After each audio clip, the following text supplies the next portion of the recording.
Marc chapitre 16. Que Dieu bénisse sa parole, que Dieu oigne votre entendement. D'abord, pour ce qui concerne les dons, une chose, c'est qu'il ne faudrait pas que vous soyez dans l'ignorance. Deuxième chose, il faut que vous puissiez aspirer aux dons. Ça veut dire que ce que nous allons parler, si quelqu'un n'aspire pas à ça, il ne peut pas expérimenter. Première chose, qu'est-ce que je viens de dire? Qu'est-ce que je viens de dire comme première chose d'abord, pour ceux qui me suivent, qui m'ont suivi rapidement dans ce que je viens de dire? Aspirer.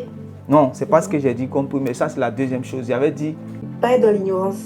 Il ne faudrait pas être dans l'ignorance. Ça veut dire qu'on est dans l'ignorance, c'est sûr que lorsque ceux qui sont initiés à la chose vont commencer à faire, ça serait pour nous comme quoi?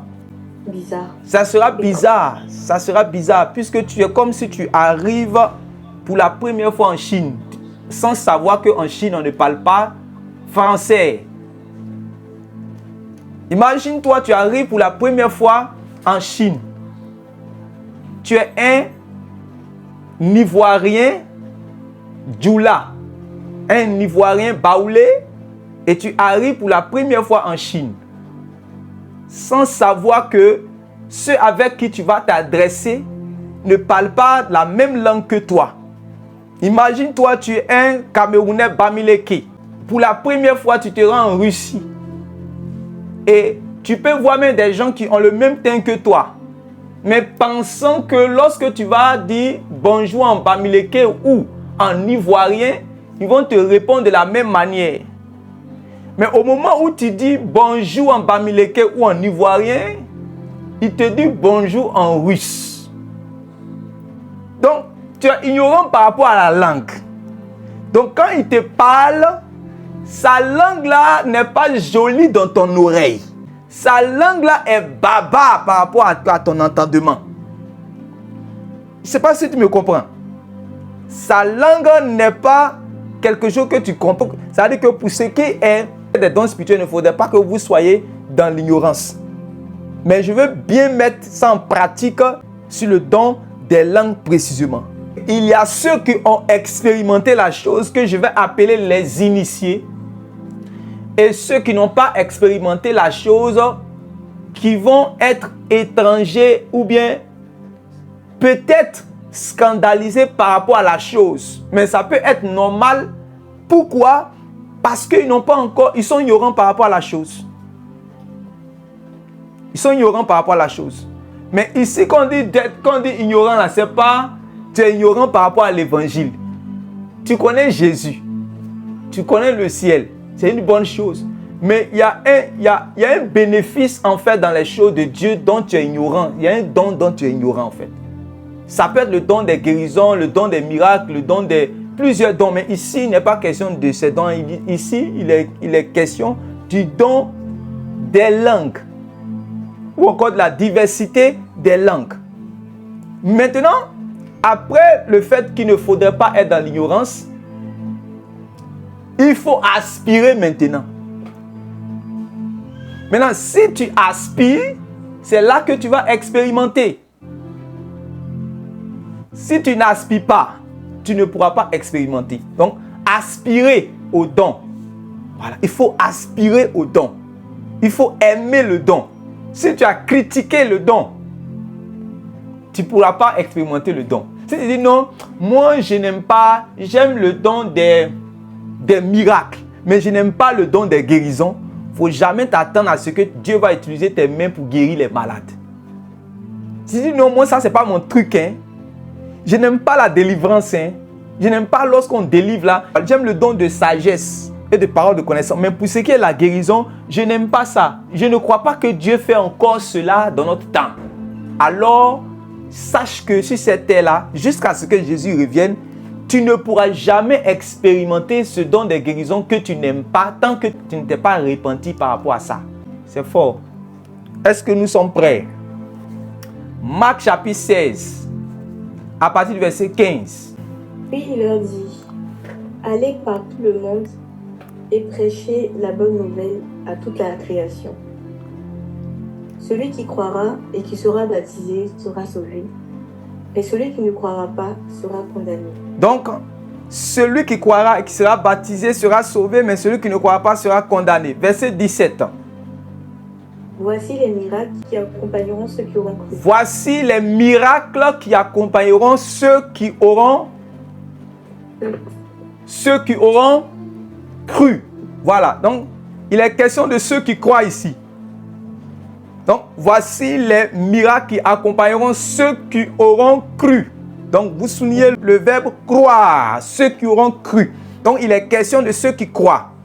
Oui.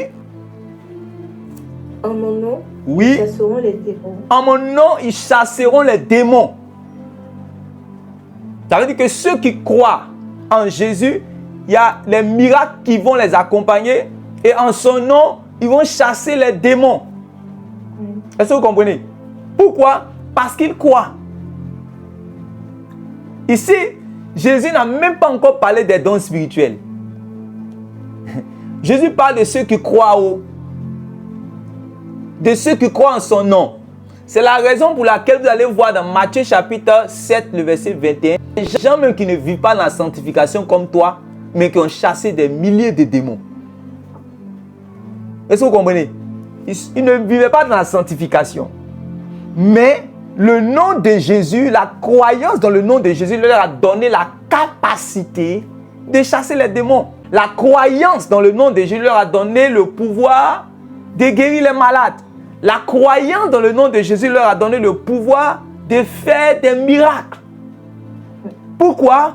Parce que Jésus a déjà dit avant de partir que ceux qui vont croire en son nom, ceux qui vont croire en lui, il y a des miracles qui vont les accompagner. Ça veut dire que les miracles-là, ils veulent même les accompagner. Maintenant, ces miracles-là, il dit, en mon nom, ils chasseront les démons. Vous voyez qu'un chrétien normal peut chasser un démon. Pourquoi? Parce qu'il est en Jésus et il a la foi dans le nom de Jésus. Maintenant, il doit utiliser cette clé de foi au nom de Jésus-là pour manifester le fait de chasser les démons. Oui, allons-y. Ils parleront de nouvelles langues. Ils parleront de nouvelles langues. Ils parleront de nouvelles langues.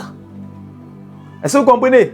Donc, voici l'objet vraiment de notre étude. Jésus, c'est Jésus qui a parlé de ça. C'est Jésus, en fait, qui a promis cela. Voilà. Pourquoi Jésus veut que ceux qui sont parmi son peuple parlent de nouvelles langues? Bon, parler de nouvelles langues, ça donne quoi? Parler de nouvelles langues, ça fait quoi? Pourquoi ils vont parler de nouvelles langues? Donc, Jésus est celui qui a dit qu'ils parleront de nouvelles langues. Ceux qui vont croire en lui, ils parleront de nouvelles langues. Donc, vous vous souvenez, ils parleront de nouvelles langues. Voilà. Ils parleront de nouvelles langues. Permet que tu vois que le fait de chasser les démons, c'est normal. Le fait de guérir les malades, c'est normal. C'est comme ça que tu dois croire que le fait aussi de parler de nouvelles langues, c'est normal pour toi, chrétien. Et c'est facile pour toi. C'est très facile pour toi. Maintenant, pourquoi nous parlerons de nouvelles langues? Pourquoi? Ésaïe chapitre 28, verset Saint-Esprit. Ésaïe chapitre 28, verset 11. Eh bien, c'est par des hommes aux lèvres balbutiantes et au langage barbare que l'Éternel parlera à ce peuple. Vous comprenez? Donc ici, Ésaïe donne une prophétie. Ésaïe donne une prophétie. Ésaïe dit, eh bien, c'est par des hommes aux lèvres balbutiantes. C'est quoi les lèvres balbutiantes? Les lèvres qui balbutient. Ça signifie bégayer. Ça signifie bégayer. Ok. Ça signifie bégayer. Très bien. Des lèvres qui bégayent, des lèvres qui balbutient. Et il dit, et au langage barbare. Et au langage barbare que l'Éternel parlera à ce peuple. Donc, on voit qu'il y a une prophétie sur un langage étranger. Ésaïe a prophétisé sur un langage étranger qui va arriver, mais Dieu va mettre ce langage-là, en fait, dans la bouche de certaines personnes. C'est-à-dire Ils seront comme des enfants qui balbutient. Vous voyez comment les enfants parlent là, non? Quand un enfant veut commencer à parler là, toi tu es Adjoukou, toi tu es Baoulé, toi tu es Chinois, toi tu es Allemand ici, toi qui es Camerounais. Tu as vu comment tu as commencé à parler là, non? Tu as balbutié d'abord avant de commencer à parler, avant de commencer à aligner les mots. Dieu dit que c'est par des lèvres balbutiantes que lui, il va mettre sa parole dans la bouche des gens qui vont parler balbutiant à son peuple. Comprenez ça d'abord. Maintenant, il dit, et au langage baba. Donc, il y a une prophétie. Il y a une prophétie sur le langage. Un nouveau langage. Ça, c'est la prophétie qu'Ésaïe donne. Maintenant, Joël chapitre 2, le verset 28. Parce qu'on peut pas, Jésus ne peut pas venir comme ça, il va dire qu'ils parleront de nouvelles langues. Bon, ils vont parler de nouvelles langues. Et puis, bon, qu'est-ce qui se passe? Ça donne quoi? On ne comprend pas. Après cela, je répandrai mon esprit sur toute chair. Vos fils et vos filles prophétiseront. Vos vieillards auront des songes et vos jeunes gens des visions. Très bien. Donc, après cela, je répandrai de mon esprit sur toute chair. Donc, on va arriver à une période où Dieu, selon son bon vouloir, va déverser de son esprit, pas sur une catégorie de personnes, mais sur tous ceux qui sont disposés. C'est pour ça que Jésus a parlé de la condition de croire. C'est-à-dire que tous ceux qui vont croire, Dieu sera disposé à déverser de son esprit sur eux tous. Est-ce que vous comprenez? Dieu sera disposé à déverser de son esprit sur eux tous. Est-ce que vous comprenez ça? Il sera disposé à déverser de son esprit sur eux tous. L'esprit qu'il déposait sur les prophètes là, il va déposer ça sur eux. Afin qu'ils puissent avoir des visions, afin qu'ils puissent avoir des songes, et aussi afin qu'ils puissent prophétiser. Voilà. Afin qu'ils puissent avoir des visions, afin qu'ils puissent avoir des songes, et afin qu'ils puissent prophétiser. Maintenant, prophétiser, ça veut dire parler de la part de Dieu. Maintenant, dans la prophétie, là, quand un oracle est donné, l'oracle vient dans votre esprit, Dieu vous transmet un message. Dieu vous donne un message que vous devez transmettre à des personnes. C'est pour ça la parole de Ésaïe chapitre 28 là, verset 11 là. La parole d'Ésaïe chapitre 28 verset 11 là. C'est ça qui est dans Joël chapitre 2 le verset 28. La parole de Ésaïe chapitre 28 verset 11, c'est ça aussi que le Joël prophétise. C'est-à-dire, Dieu va donner des prophéties. Mais Dieu aussi a déjà dit qu'il y a une sorte de prophétie qu'il va donner, mais ça ne sera pas dans un langage normal. Un langage que tout le monde connaît, un langage hébreu. Un langage de son peuple, mais c'est un langage étranger. Amen. Est-ce qu'on est d'accord d'abord? Est-ce qu'on suit bien? Très bien. Donc, après cela, qu'est-ce qui va se passer? Nous sommes dans Marc chapitre 16 où le Seigneur Jésus revient encore sur l'affaire. Maintenant, quand Jésus promet cela, vous allez voir, c'est dans Actes des Apôtres maintenant que l'accomplissement va arriver. Donc ici maintenant, nous sommes dans Actes chapitre 2. Maintenant, dans Actes chapitre 2, suivez-moi très bien, parce que dans Actes chapitre 2, Dieu veut accomplir la prophétie de Ésaïe chapitre 28, verset 11, et Joël chapitre 2, le verset 28. Il veut accomplir maintenant la prophétie. Et ça tombe bien, puisque les Juifs ont été dispersés dans les nations depuis qu'il y a eu le schisme du royaume d'Israël. Vous connaissez cette histoire. Donc, ils ont été dispersés dans les nations. Quand ils ont été dispersés dans les nations, il y a eu les Juifs qui sont retrouvés dans plusieurs nations. Voilà. Et donc, quand il y a eu le pèlerinage de la fête de Pentecôte, 50 jours après la Pâque, ils reviennent maintenant. Donc, nous sommes en Actes chapitre 2. Et pendant ce temps, Jésus a déjà promis à ses disciples de rester, de ne pas s'éloigner de Jérusalem, mais d'attendre à ce que le Saint-Esprit vienne. Donc, pendant qu'ils se réunissent en priant, le Saint-Esprit vient effectivement sur eux. Mais quand le Saint-Esprit vient, qu'est-ce qui se passe? Nous sommes dans Actes chapitre 2, verset 1. Le jour de la Pentecôte, ils étaient tous ensemble dans le même lieu.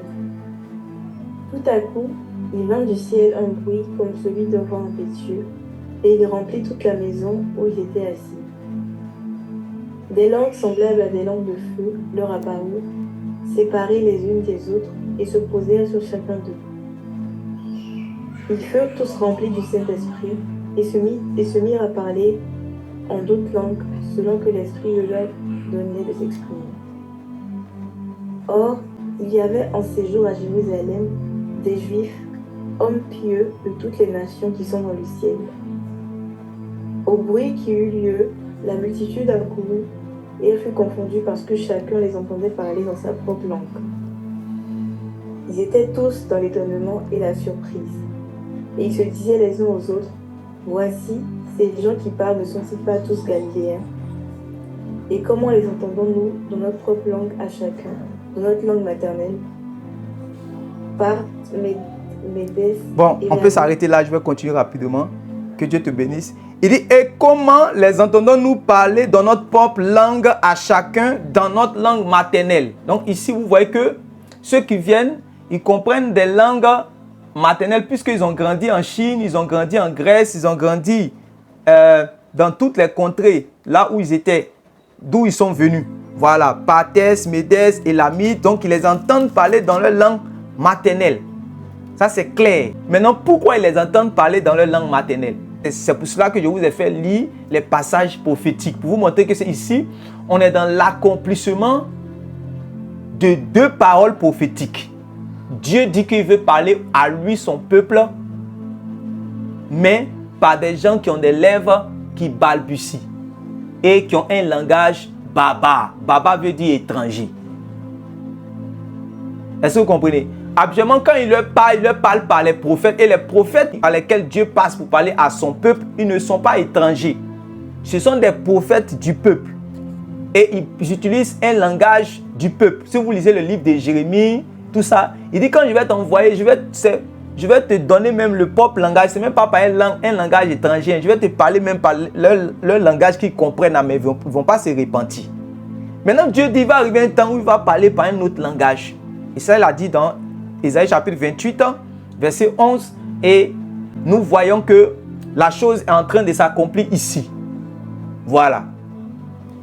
Maintenant, ici, c'est des langues maternelles que vous voyez. Allons-y au verset 10 à 11, je lis. Donc, il parle la Phrygie, la Pamphylie, l'Égypte du territoire de la Libye, voisine de Cyrène, et ceux qui sont venus de Rome, juifs et prosélytes. Verset 11. Crétois et Arabes, comment les entendons-nous parler dans nos langues des merveilles de Dieu? Ils étaient tous dans l'étonnement et ne sachant que penser, ils se disaient les uns aux autres, que veut dire ceci? Mais d'autres se moquaient et disaient, ils sont pleins de vin doux. Alors Pierre, se présentant avec les 11, éleva la voix et leur parla en ces termes. Hommes juifs et vous tous qui séjournez à Jérusalem, sachez ceci et prêtez l'oreille à mes paroles. Ces gens ne sont pas ivres de vin, comme vous le supposez, c'est la 3e heure du jour. Mais c'est ici ce qui a été dit par le prophète Joël. Voilà. Donc ici, on est dans l'accomplissement d'une prophétie. Ici, l'apôtre Pierre a utilisé la prophétie de Joël, mais ce n'est pas seulement la prophétie de Joël, c'est aussi la prophétie de Ésaïe chapitre 28, verset 11. Quand vous allez lire, quand l'apôtre va commencer à parler des dons spirituels, dans 1 Corinthiens chapitre 14, il va revenir sur Ésaïe chapitre 28, verset 11. Je ne sais pas si vous comprenez. Ici, l'apôtre Pierre a dit, c'est ici la prophétie de quoi? Du prophète Joël. Mais je vous dis que ce n'est pas seulement la prophétie du prophète Joël, mais il y a aussi la prophétie du prophète Ésaïe aussi. Voilà. Maintenant, vous allez comprendre quelque chose. Ici, il s'agit de quoi? Il s'agit de transmettre un message. Il s'agit de parler aux gens. Il s'agit en fait de laisser un message aux gens. Il s'agit de s'adresser aux hommes. Quoi qu'ils disent des merveilles de Dieu, mais c'est pour que ceux qui sont en face d'eux comprennent un message, pour qu'ils puissent se sentir concernés. Parce que Dieu a dit qu'il va le faire. Est-ce que vous comprenez? Dieu a dit qu'il va s'adresser aux gens. Donc, par là, vous comprenez que parler de nouvelles langues ou encore le don des langues ou encore la diversité des langues à un niveau où on s'adresse, où on parle aux hommes. On parle aux hommes. On s'adresse aux hommes. Et si on s'adresse aux hommes, ça veut dire qu'ici, on est dans le cadre de la prophétie. Est-ce que vous comprenez? Puisqu'on reçoit une inspiration et quand on parle, on s'adresse aux gens. C'est pour cela que quand vous allez arriver dans 1 Corinthiens chapitre 14, c'est ce genre de langue que l'apôtre Paul va dire. Quand vous parlez, si vous parlez, il faut qu'il y ait forcément l'interprétation. Parce que dans cette dimension-là, on ne s'adresse pas à Dieu, on s'adresse aux hommes. Les hommes doivent comprendre pour recevoir édification. Dans ce langue, dans ce type de langue. Est-ce que vous comprenez? Puisque Dieu a promis que quand il va parler là, c'est lui qui va parler aux hommes. Lui, il va parler aux hommes. Même pas des lèvres qui balbutient et pas un langage baba, mais il va parler aux hommes. Il ne va pas parler à lui. La personne ne va pas parler à Dieu. La personne va parler de la part de Dieu. C'est pour cela que les hommes qui sont étrangers, qui viennent au jour de la Pentecôte, c'est qu'ils entendent des langues maternelles, des merveilles de Dieu. Donc, ils sont concernés, ils ne peuvent plus partir. C'est ça même qui va faire qu'ils seront bien de rester pour entendre la prédication de l'apôtre Pierre. C'est-à-dire que c'est un appât que Dieu a mis pour qu'ils ne puissent pas aller loin, pour qu'ils puissent rester là, pour que Dieu maintenant puisse leur parler. S'il n'y avait pas ce parler en langue là, ils allaient partir. Ils allaient finir de faire leur pèlerinage. Après ça, ils retournent dans leur pays. Mais ce qui a fait qu'il y a eu 3000 personnes qui ont été converties là, c'est ça là. Il y a une prophétie que Dieu a dit que c'est par des lèvres qui balbutient qu'il va parler et c'est par un peuple au langage barbare qui va commencer à s'adresser. Très bien. Maintenant, après ça, où nous voyons maintenant le parler en langue? Nous allons voir le parler en langue maintenant. Lorsque les gens vont commencer à quoi? À croire dans l'évangile. Donc, vous allez voir dans Actes chapitre 10, le Saint-Esprit va tomber sur les gens de la maison de Corneille. Quand Pierre va commencer à prêcher, ils vont faire quoi? Ils vont parler en d'autres langues et ils vont prophétiser. Mais vous allez voir que les seules fois où, lorsqu'il s'agissait des langues, on a dit les gens comprenaient, c'est ici, dans Actes chapitre 2. Mais toutes les fois où vous allez entendre que les gens ont parlé en d'autres langues à partir de Actes chapitre 2, après Actes chapitre 2 là, on n'a jamais dit que les gens là comprenaient ce que les gens disaient. Toutes les fois, quand on va leur prêcher l'évangile aux païens et que les païens vont croire, quand ils vont se repentir pour croire, que le Saint-Esprit va venir sur eux pour attester que maintenant Dieu les a choisis comme ses enfants, qu'est-ce qui va se passer? Toujours on dit que, qu'est-ce qui se passe? On dit qu'ils parlaient en d'autres langues et prophétisaient. Vous pouvez voir ça dans Actes chapitre 8. Lorsque les apôtres sont venus, quand les apôtres sont venus en Samarie, après vous voyez ça dans Actes chapitre 10. Lorsque Pierre a prêché dans la maison de Corneille, il avait rassemblé plusieurs païens qui étaient là-bas. Et après vous voyez ça dans Actes chapitre 19. Actes chapitre 19, vous voyez les anciens disciples, un de Jean-Baptiste qui était là, qui connaissait Jésus, mais qui ne connaissait pas les choses sur l'esprit. Voilà, donc on les a prêché l'évangile, sont repentis réellement, ils ont cru dans le Saint-Esprit, ils ont cru dans le message de Paul, tout ça, et ils ont parlé en d'autres langues et ils ont prophétisé. Mais toutes les fois qu'on a dit ils ont prophétisé là, on n'a pas dit que les gens comprenaient dans un langage, non, on n'a pas dit ça. Et puis maintenant, vous expliquez. Donc, avançons maintenant dans 1 Corinthiens chapitre 12, à partir du verset 7. Voilà, à partir du verset 7. Le verset 4 dit, il y a diversité des dons, mais le même esprit. Diversité de ministères, mais le même Seigneur. Diversité d'opérations, mais le même Dieu qui opère tout en tous. Verset 7. Or, à chacun, la manifestation de l'esprit est donnée pour l'utilité commune.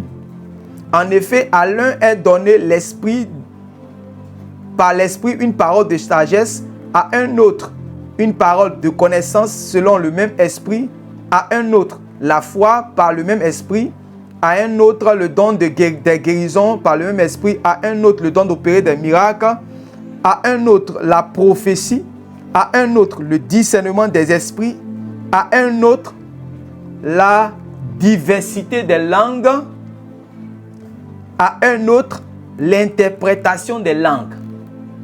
Vous voyez, ça se suit, hein? La prophétie, le discernement des esprits, la diversité des langues et l'interprétation des langues. Vous voyez, non? Donc, il faut interpréter cette langue-là. Alors que, en fait, vous avez vu que dans Actes chapitre 2, dans Actes chapitre 2, quand ils ont parlé là, qui a interprété? Personne, papa. Donc, pourquoi il n'a pas besoin d'interprétation là-bas? C'était pas le même type de langue.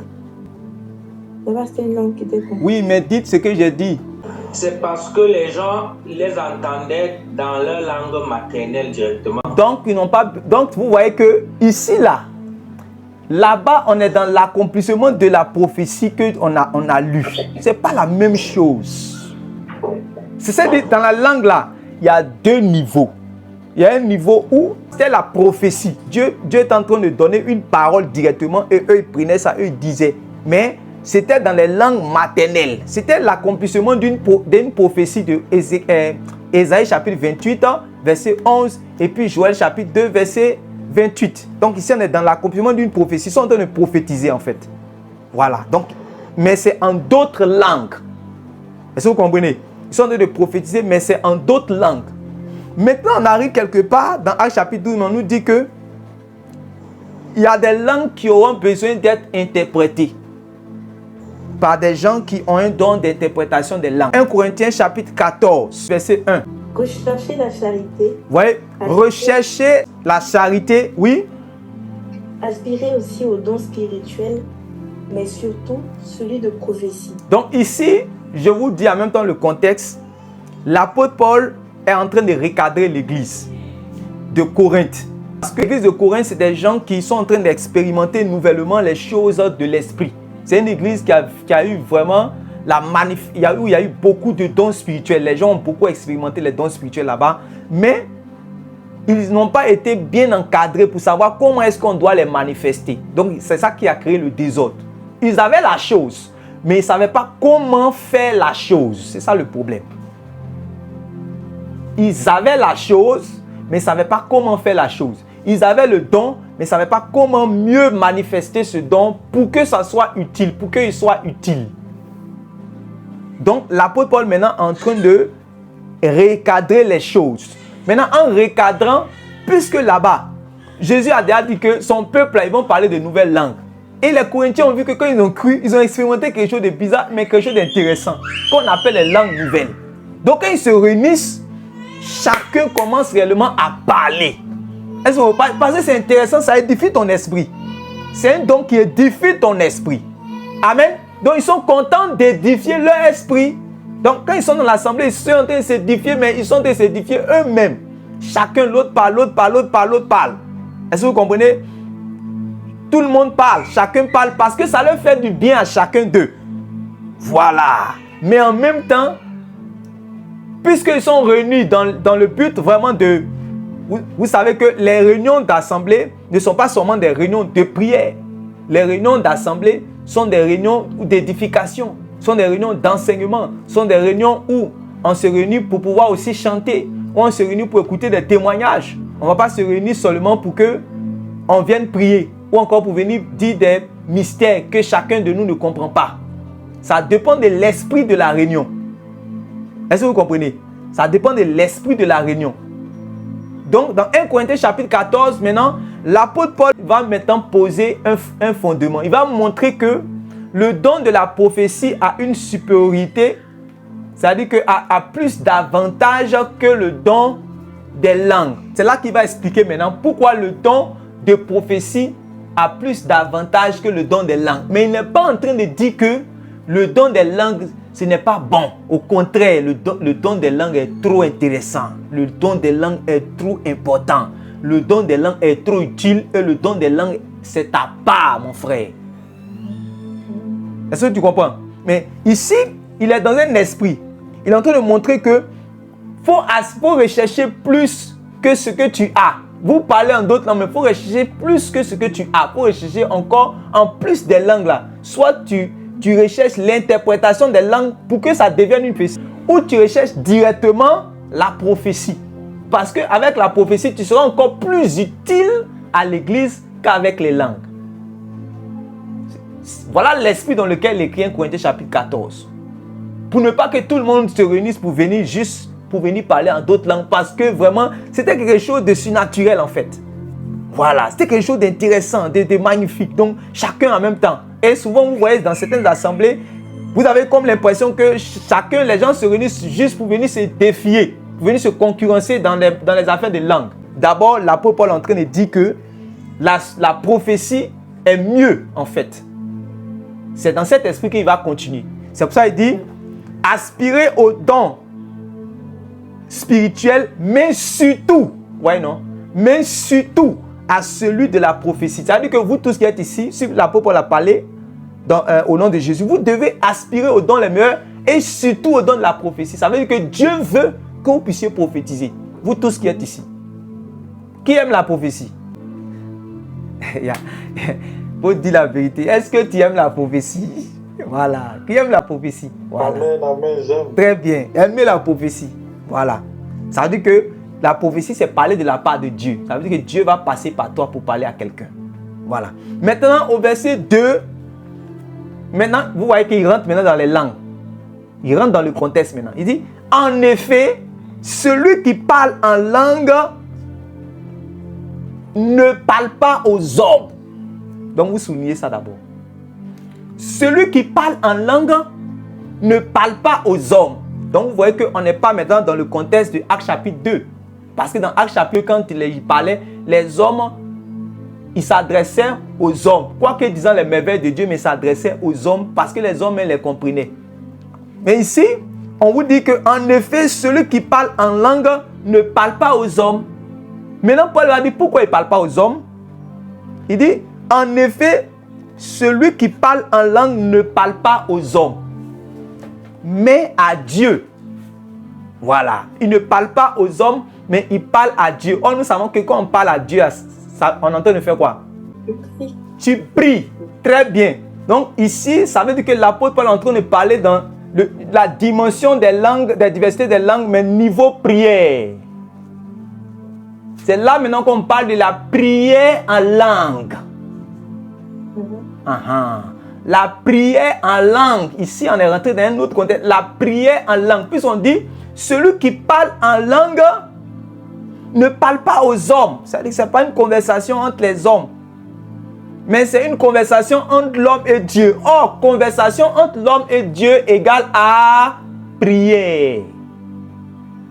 Donc, à partir de là, on parle de prière. Maintenant, comme ce n'est pas dans un langage humain, mais c'est dans un langage que Dieu comprend, Jésus-Christ a appelé ça en langue. Nous aussi, on a pris ça, on a dit prier aussi en langue. On n'a pas donné un autre nom à ça que le don des langues.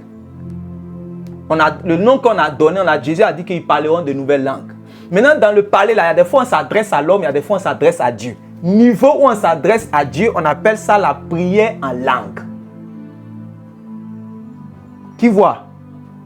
Regardez, je continue. Il dit, en effet, celui qui parle en langue ne parle pas aux hommes, mais à Dieu, car personne ne le comprend. Personne. Aucun Allemand, aucun Français, aucun Chinois, aucun Grec, aucun Adjoukou, aucun Bamileke, aucun Japonais ne peut le comprendre. Même s'il dit bien ses oreilles, il ne peut pas comprendre. Même s'il se concentre, il ne peut pas comprendre. Est-ce que vous comprenez? Il ne peut pas comprendre cette langue. On dit que parce que ce n'est pas à lui qu'il s'adresse. Est-ce que je m'adresse à toi? Je ne m'adresse pas à toi, donc tu ne peux pas me comprendre. C'est à Dieu de me comprendre parce que c'est à lui que je m'adresse. Est-ce que quelqu'un veut s'adresser à Dieu? Le problème, c'est que ce verset-là est terrible. Quand il dit personne ne le comprend, ça ne veut pas dire que tu es caché dans ta chambre et puis tu es seul. Hein? Ah oui. Ici, il est en train de dire que même quand ton voisin est là, il ne te comprend pas. Ça veut dire que cela est possible qu'on peut être en assemblée et le langage va sortir. Mais il sera là, il ne va pas comprendre. Ça veut dire qu'une fois que tu es dans la maison de Dieu, tu dois t'attendre à un langage aussi qui sera exprimé que toi, tu ne vas pas comprendre. Parce que ton voisin ne s'adressera pas à toi, mais il va s'adresser à son Dieu qui est son Père. Par un langage qui ne sera pas un langage humain, mais un langage que Dieu seul comprend. Je ne sais pas si c'est moi qui dis la vérité, je ne sais pas si on se comprend ici. C'est vous-même qui lisez la Bible ici. C'est nous qui lisons ensemble. On nous dit quoi? En effet, celui qui parle en langue ne parle pas aux hommes. Ça veut dire que si j'ai mon voisin à côté de moi, je ne lui parle pas. Mais je parle à Dieu. Oh, parler à Dieu, nous avons dit, c'est égal à prière. Donc, ça veut dire que il est en train de prier, mais dans une langue que moi, je ne comprends pas. Donc, mais la Bible a appelé cette langue-là quoi? La prière en langue, ou bien la prière en nouvelle langue. Ça, c'est le nom que la Bible a donné. Donc, c'est pour ça qu'on dit que la prière en langue. Maintenant, quand on dit prière en langue, ne pense pas que seulement ça veut dire Actes chapitre 2. Puisque Actes chapitre 2, les gens ont compris. 1 Corinthiens chapitre 14, les hommes ne comprennent pas. Pourquoi? Parce que c'est une prière mystérieuse. Dis avec moi, prière mystérieuse dans ton cahier, écrit. C'est Paul qui t'enseigne. Paul dit que c'est une prière mystérieuse qu'il a été donnée seulement à Dieu de comprendre. Ton voisin, qu'il soit vraiment le plus grand chercheur ou encore le plus grand, quelqu'un qui a fait toutes les langues, qui a étudié toutes les langues de la terre, là, il ne peut pas comprendre. Ah oui, même s'il est professeur agrégé en linguistique ou quoi, il ne peut pas comprendre. Voilà. Maintenant, regardez, il dit, en effet, celui qui parle en langue ne parle pas aux hommes, mais à Dieu, car personne ne le comprend et c'est en esprit qu'il dit des mystères. On dit, c'est en esprit qu'il dit des mystères. Maintenant, comment on parle en esprit? Aidez-moi à parler en esprit, aidez-moi. Parlez en esprit, parlez en esprit. Vous voyez maintenant? Vous voyez ce que l'entrée de dire. C'est-à-dire, je vais vous mettre, Dieu va nous envoyer dans les Écritures. Et il va nous sortir la grâce dans les Écritures, la grâce de ce qu'il veut nous faire comprendre. Vous voyez, il dit, et c'est en esprit. Il n'a pas dit c'est en espagnol, ou en chinois, ou en ivoirien, ou en camerounais, ou en anglais. Mais c'est en esprit. Maintenant, qui a déjà entendu un langage qu'on appelle le parler en esprit dans la Bible? Si tu as trouvé, tu me montres. Donc, vous voyez que ce n'est, quand on dit la nationalité de la langue, là, on appelle ça en esprit. Il faut mettre ça dans ton cahier. Donc, la nationalité. Parce que dans Actes chapitre 2, c'était ce qu'ils ont parlé là-bas, c'est en crétois, en égyptien qu'ils ont parlé. Or, dans 1 Corinthiens chapitre 14, ce n'est pas en crétois ni en grec, mais c'est en esprit, mon frère. C'est justement la raison pour laquelle celui qui est à côté ne comprend pas. Or, en esprit là, c'est l'esprit maintenant qui vient dans ta conscience, il brouille. C'est comme quand il y a la lumière et puis on coupe. Quand on dit, vous regardez les films et puis on prend les ciseaux, les films d'action, et puis on dit, allez couper courant quelque part là. Il va court-circuiter ton esprit, ton intelligence. On court-circuite ton intelligence. C'est le Saint-Esprit qui vient de me dire ça. Il dit, on court-circuite ton intelligence. Pour que ton intelligence ne comprenne pas ce qui est en train de se passer. Et pour que tu parles. C'est comme un enfant nouveau-né quand on lui dit, on lui dit que il entend seulement tous les mots, puis bon, il répète ce qu'il entend. Quand l'enfant commence à dire maman, ouais, c'est le premier moment, comment ça vient là, non? Quand l'enfant commence à dire papa, c'est le premier papa quand ça vient. Voilà. Donc, il faut être dans une telle disposition d'abord d'enfant. Maintenant, quand tu commences à parler cette langue, ton intelligence est court-circuitée. Ça veut dire que si tu veux chercher que ça soit joli d'une manière, donc moi je veux, tu sais, moi j'ai une langue un peu civilisée. Il n'y a pas de civilisation là-bas.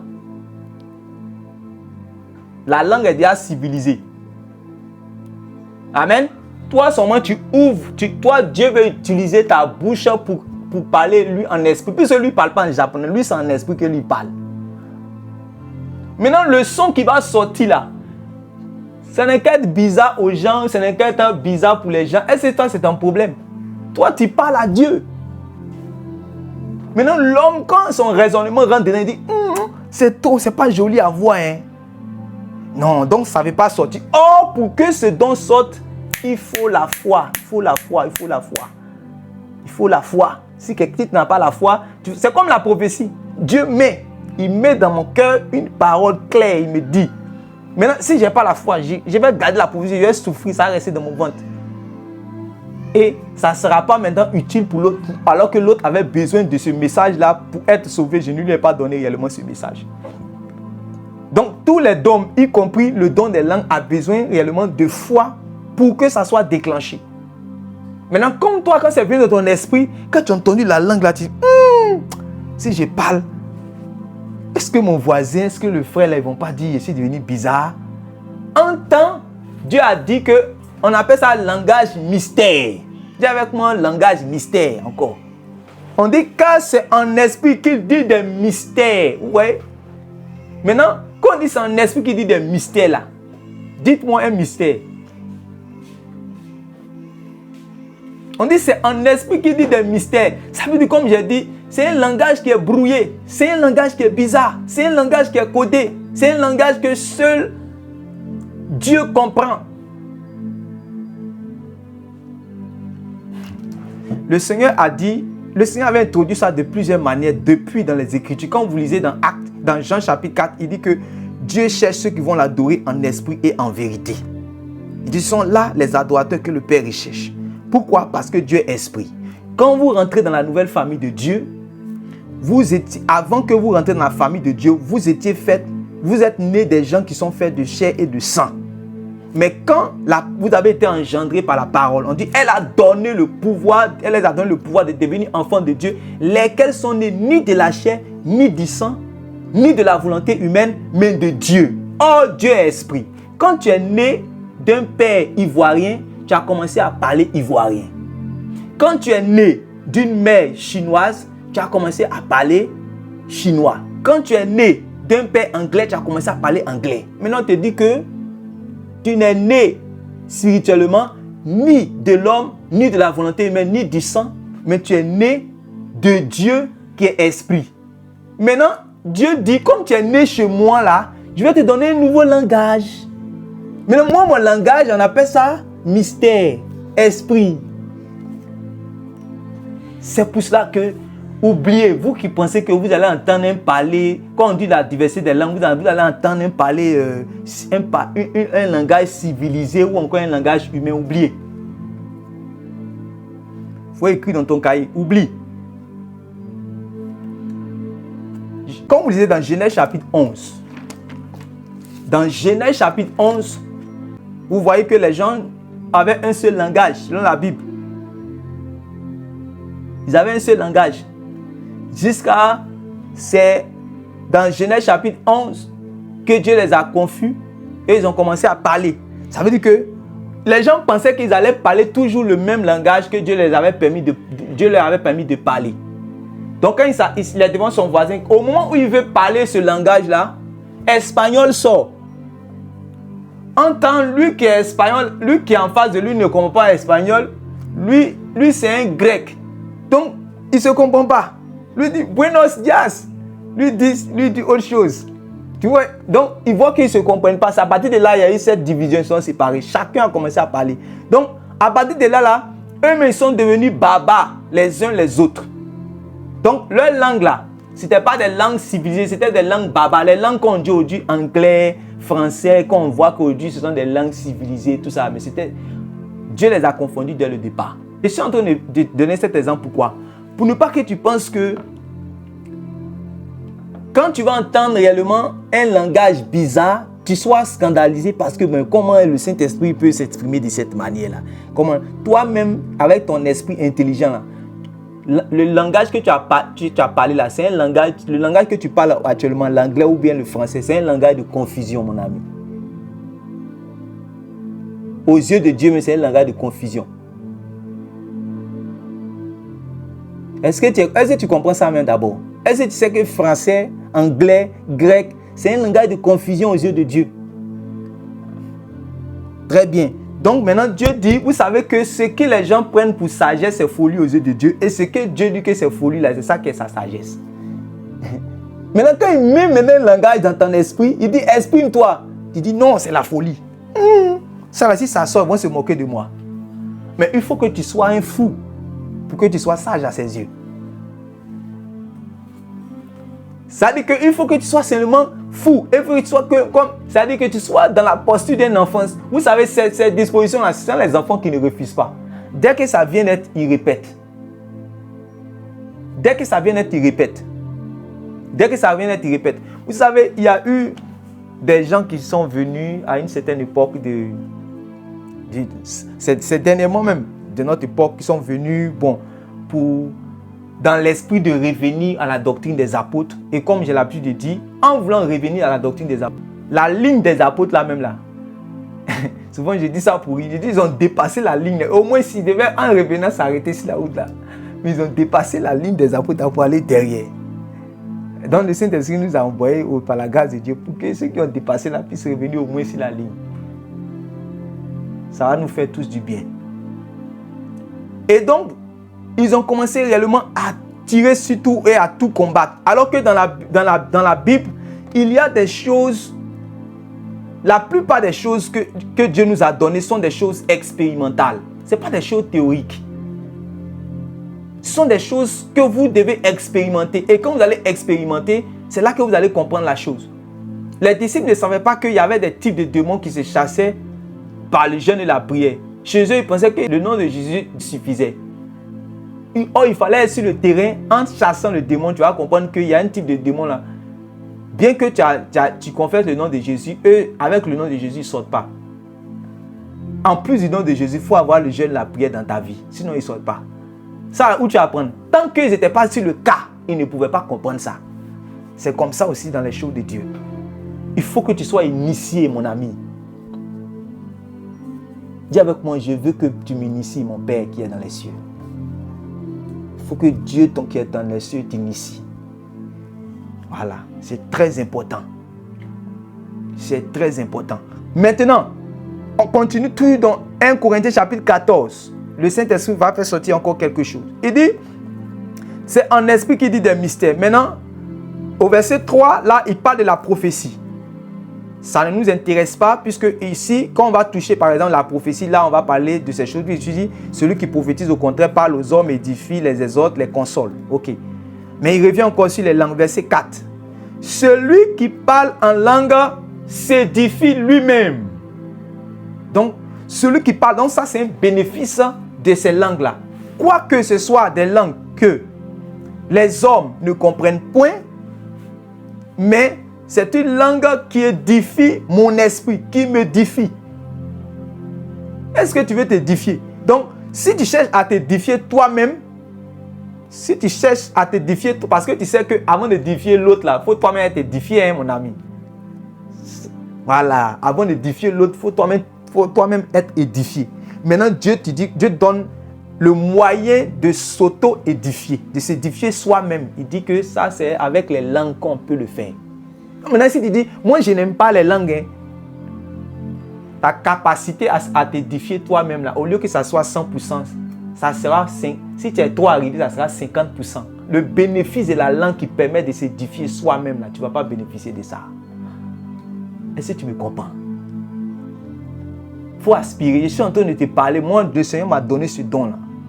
Parler en sorte à donner aux gens, ça veut dire que de pouvoir être dans les profondeurs des choses de Dieu, de pouvoir aspirer aux choses, aux profondeurs des choses de Dieu. C'est ça que Dieu m'a donné. Et je crois que après ce partage que nous avons eu, celui-même qui n'a pas encore expérimenté ces choses va expérimenter. Ce n'est pas ma première fois de dire, j'ai dit ça plusieurs fois, et des gens ont expérimenté ces choses. Oui, il suffit seulement d'aspirer. Il suffit seulement d'aspirer. Donc, il dit, celui qui parle en langue s'édifie lui-même. C'est ça qui fait que, par exemple, quand je veux aller prêcher quelque part, ou bien quand je veux aller évangéliser, si je suis dans...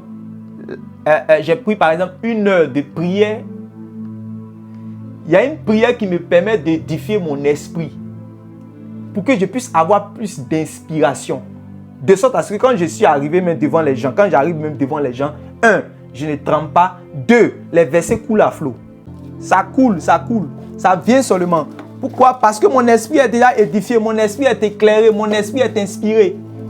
C'est ça qu'on appelle édifier son esprit. Mon esprit est déjà édifié, inspiré. Est-ce que vous comprenez ces choses? Voilà. Donc, on dit, celui qui parle en langue s'édifie lui-même. Donc, ici, il y a un bénéfice. D'abord, l'auto-édification, s'édifier soi-même. C'est ça qui fait que tu arrives en fait à recevoir de Dieu. Pendant que toi, tu parles à Dieu, Dieu aussi te parle. Ça, c'est l'un des bénéfices en fait des dons des langues. C'est-à-dire que quand tu pries là, tu pries avec ton intelligence. Je suis pas en train de dire de ne pas prier avec l'intelligence. C'est bon de prier avec l'intelligence. Mais quand on dit prier avec intelligence, ça veut dire que prier avec les mots que tu as. Voilà, la langue maternelle que tu as. C'est ça qu'on appelle prier avec intelligence. C'est comme ça la Bible a nommé ça. Voilà, donc quand tu pries avec intelligence, tu parles. Mais en fait, quand tu pries en esprit et par l'esprit, c'est plus facile pendant que tu pries de recevoir en même temps. Oh, parce que la prière, dans la prière, c'est une conversation.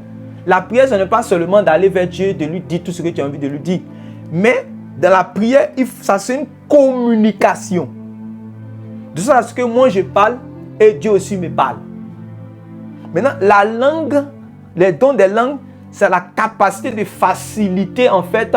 C'est-à-dire que quoi? La réciprocité, voilà, le dialogue entre toi et Dieu. De sorte à ce que toi tu parles, pendant que tu parles, en même temps tu reçois.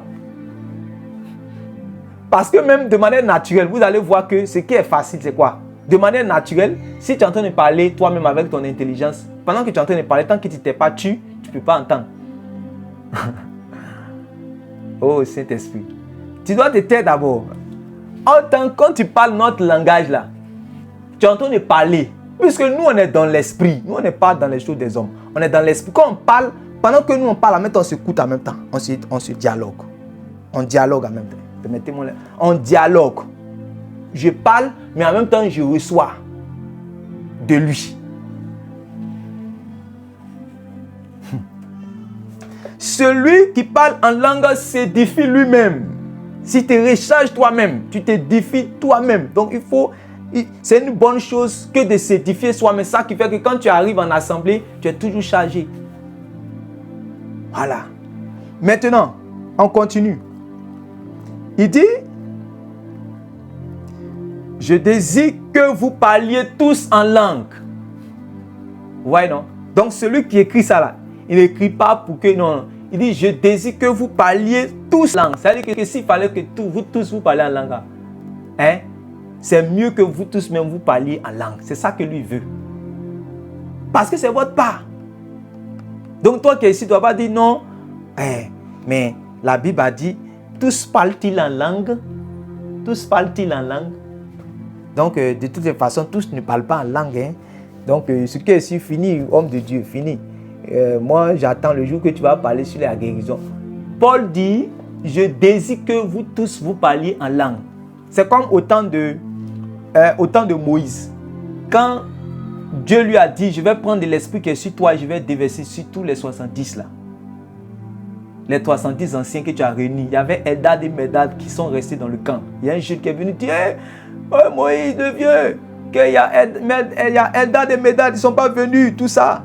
Et Josué a dit, pourquoi ils ne sont pas venus? Il a dit à Josué, mon fils, pourquoi tu es jaloux? Laisse.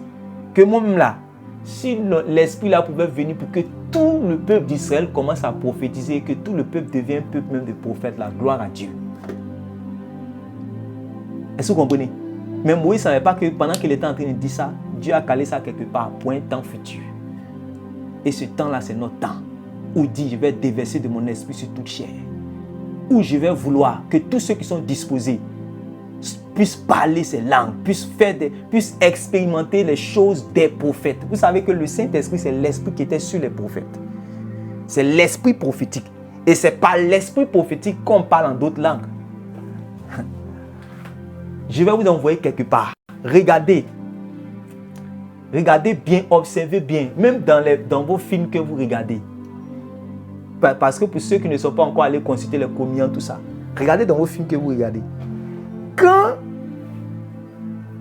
les gens vont consulter le féticheur, surtout en Afrique, même dans les pays européens, ceux qui font l'esprit, tout ça, là, si vous avez déjà, je vous exhorte pas à aller regarder, mais pour ceux qui ont déjà vu là, vous allez comprendre que quand celui qu'on appelle l'oracle, c'est celui qui est le médiateur, c'est celui qui est le messager, qui reçoit le message de l'esprit pour venir donner ça à celui qui vient consulter.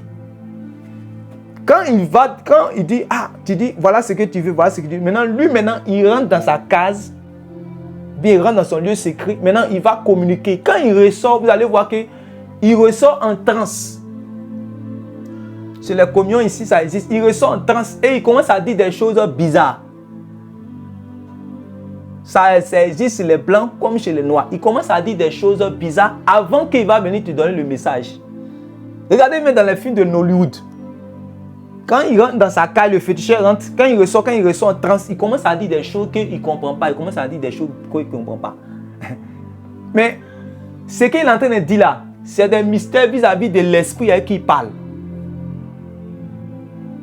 Maintenant, quand il va finir de communiquer ça, maintenant c'est après ça maintenant qu'il te donne maintenant,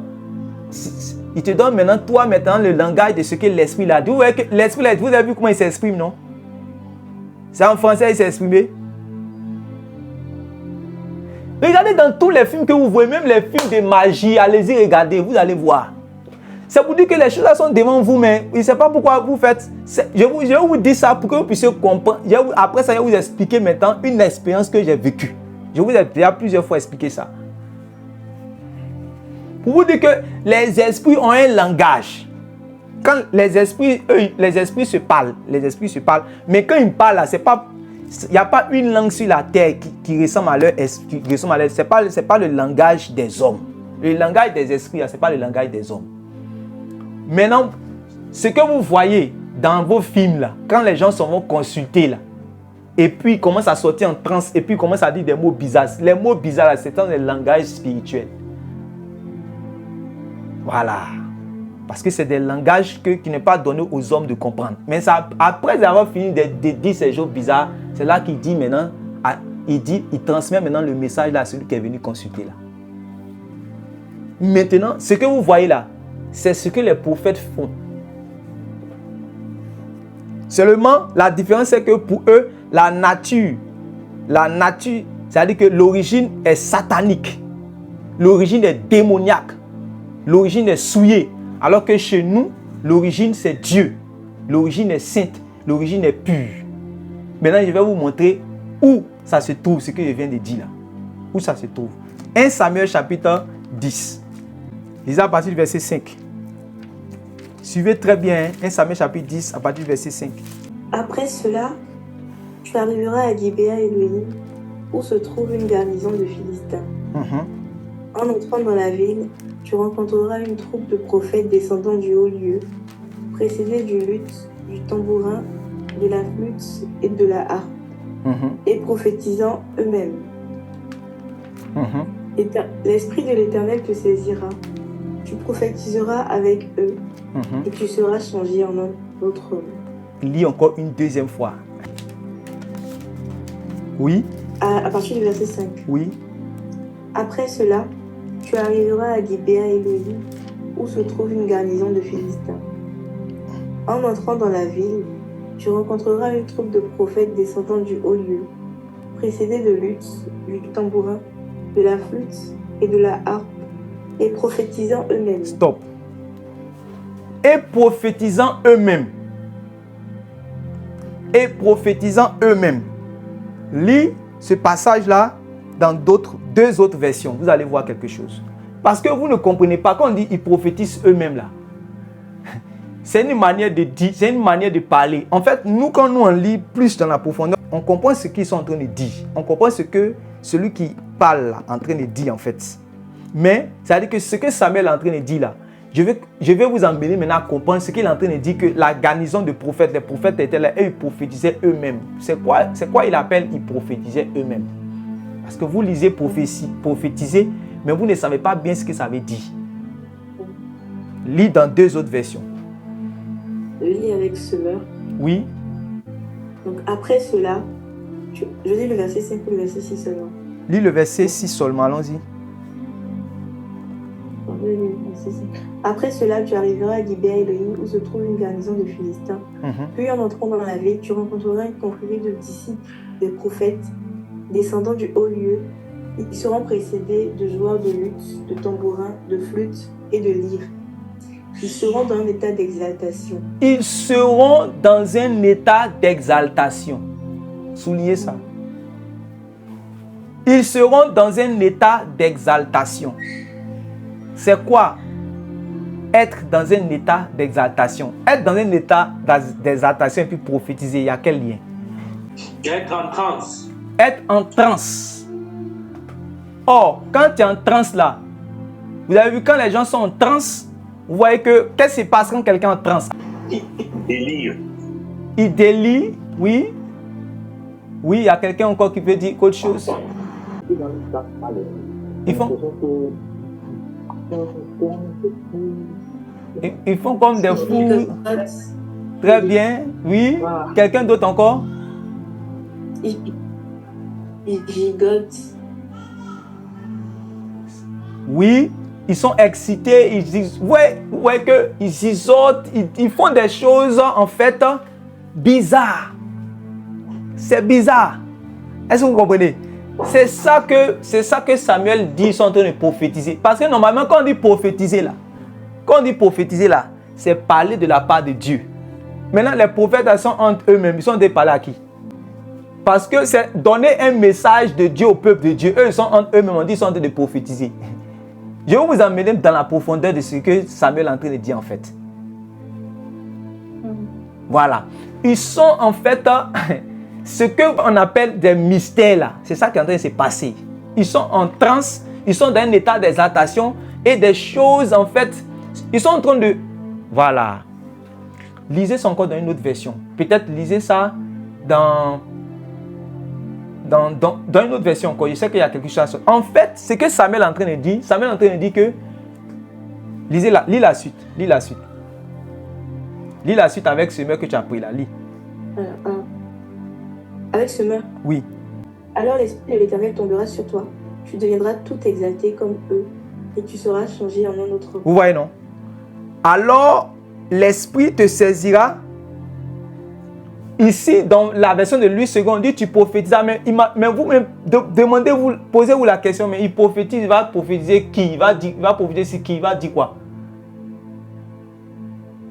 Ou bien il est dans la rue et puis il dit ainsi parle l'Éternel, ainsi parle l'Éternel, ainsi parle l'Éternel, Saül. Non, mon ami. Il dit des choses mystérieuses. C'était caché, c'est là. Quand nous on lit, on voit. Il dit des choses mystérieuses. En fait, il fait le prophète. En bon français, Saül fait le prophète. Parce que ça là, ce qui se passe là, ce sont les prophètes qui faisaient cela. Quand on voit quelqu'un en train de faire cela, on le prend pour un prophète. Voilà. Quand on voit quelqu'un faire cela, on le prend pour un prophète. Parce qu'il est en transe. Tout juste après ça là, quand les prophètes sont dans cette agitation, quand les prophètes sont dans cette manifestation, soit c'est pour parler de la part de Dieu, soit c'est pour aller accomplir comme les Samson, comme en fait, c'est qu'il y a quelque chose qui vient ensuite. C'est comme quand vous voyez les gens vont consulter là. Voilà. Il vient, il commence à parler des langues bizarres et après maintenant il te transmet le message. C'est la même chose avec aussi le Père des esprits parce que n'oubliez pas que Dieu est le Père des esprits. Cherchez-nous d'abord l'original. C'est eux qui ont pris la photocopie. Voilà. C'est pour cela que quand on est dans le lieu secret, qu'on commence à prononcer réellement des choses, on commence à prononcer des choses bizarres qu'on ne comprend pas. Les gens prennent ça en bizarre, ils ne comprennent pas. En temps, nous, on est en train de recevoir. En temps, nous, on est en train de recevoir pour pouvoir communiquer cela aux autres. Donc, vous voyez qu'on dit, tu seras toi-même dans un état d'exaltation, oui. Et tu seras changé en un autre homme. Oui. Quand ces signes se seront réalisés pour toi, agis selon ce que tu trouveras à faire car Dieu est avec toi. Oui. Tu me précéderas à Gilgal, où je te rejoindrai pour offrir des holocaustes et des sacrifices de communion. Tu m'attendras 7 jours jusqu'à ce que je vienne te retrouver. Alors je te ferai savoir ce que tu dois faire. Oui. Saül quitta Samuel, et lorsqu'il se retourna pour reprendre la route, Dieu opéra une transformation en son être intérieur. Oui. Et tous les signes annoncés se produisirent ce même jour. Voyez, non. Et tous les signes annoncés. Donc, il était seul sur la route et puis la chose est en train de se passer. Allons-y seulement. Oui. Quand il arrivait à Gibéa, une confrérie de disciples des prophètes venait dans sa direction. Oui. Alors l'Esprit de Dieu tomba sur lui et il entra dans un état d'exaltation au milieu d'eux. Oh, c'est que vous lisez ici, on dit quoi? Avec lui second, on dit quoi? Ceux qui ont lu second devant eux, on dit quoi? Il prophétisera. On dit il prophétisa. Amen. Mais prophétiser, là, on est en train de dire qu'en fait, il est en train de faire le prophète. Il est en train de faire comme les prophètes font là. C'est ça qu'il est en train de faire. Voilà. En fait, c'est ça que je voulais que tu puisses réellement comprendre. Regardez même la suite. Oui, vas-y, vas-y. Tous ceux que je connaissais auparavant et qui le virent dans un tel état avec les disciples des prophètes se demandèrent l'un à l'autre, qu'est-il donc arrivé au fils de Kish? Saül fait-il maintenant partie lui aussi des disciples des prophètes? Vous voyez, non? Maintenant, avec cette version, si vous lisez par exemple avec français courant, avec les autres versions que vous avez, on va vous dire que Saül fait le prophète. Parce que Saül il fait comme les prophètes. Or, c'est l'esprit des prophètes qui vient en fait pour donner, c'est-à-dire que à nous, pour donner à ceux qui vont croire là, de faire comme les prophètes. Maintenant, il y a un état qu'on dit, ce que vous lisez, on dit prophétiser là. Ce n'est pas prophétiser où on dit ainsi par l'Éternel là d'abord. C'est qu'il est dans un état d'exaltation. Il commence à dire des choses qu'il ne comprend pas. C'est là on sait que l'esprit est venu sur lui. Voilà. C'est là on sait que l'esprit en fait est venu sur lui. C'est comme ça. C'est comme ça. Quand les prophètes prophétisaient là, ce n'est pas parce que vous ne voyez pas. Quand vous lisez, on dit ainsi parle l'Éternel, ainsi parle l'Éternel. Il y avait avant, c'est pour cela, quand on se réunit même en assemblée, vous allez voir que très souvent, il y a des prophéties qui viennent directement. Ainsi dit le Seigneur, ou bien ainsi parle l'Éternel, ainsi de suite. Mais il y a des prophéties avant que ainsi parle l'Éternel, ou bien ainsi parle le Seigneur va venir. C'est précédé de quoi? De parler en langue. C'est précédé de parler en langue. C'est précédé d'une langue. C'est précédé d'un... C'est-à-dire que l'Esprit est venu sur la personne de sorte à ce que quand il commence à parler, tout le monde commence à se mettre dans une disposition d'écoute. Parce qu'on sait que l'Esprit est venu saisir la personne. Donc maintenant, on se met dans une disposition maintenant d'écoute. Pourquoi la personne est-il agitée de la sorte? Mais pourquoi la personne est-il dans cette exaltation? Mais il est en train de parler des mots qu'on ne comprend pas. Certainement, l'Esprit est sur lui. Et puis maintenant, on l'écoute maintenant. Quand on vous dit que l'Esprit de l'Éternel est venu sur Amos, et Amos a commencé à parler. La parole de l'Éternel est venue sur Amos. Comment on sait que la parole de l'Éternel est venue sur Amos? C'est parce que l'Éternel le saisit. Maintenant, quand l'Éternel le saisit, là, ce n'est pas des signes. L'un des signes, là, c'est l'état d'exaltation que nous appelons aujourd'hui les parler à l'âme. C'est existé dans l'Ancien Testament. Ça, c'est le Saint-Esprit qui m'a enseigné ça. Et c'est ça que vous êtes en train de voir. Ça existait dans l'Ancien Testament. Mais c'était donné à ceux à qui Dieu a voulu donner, ceux-là qu'on appelle les prophètes. Voilà.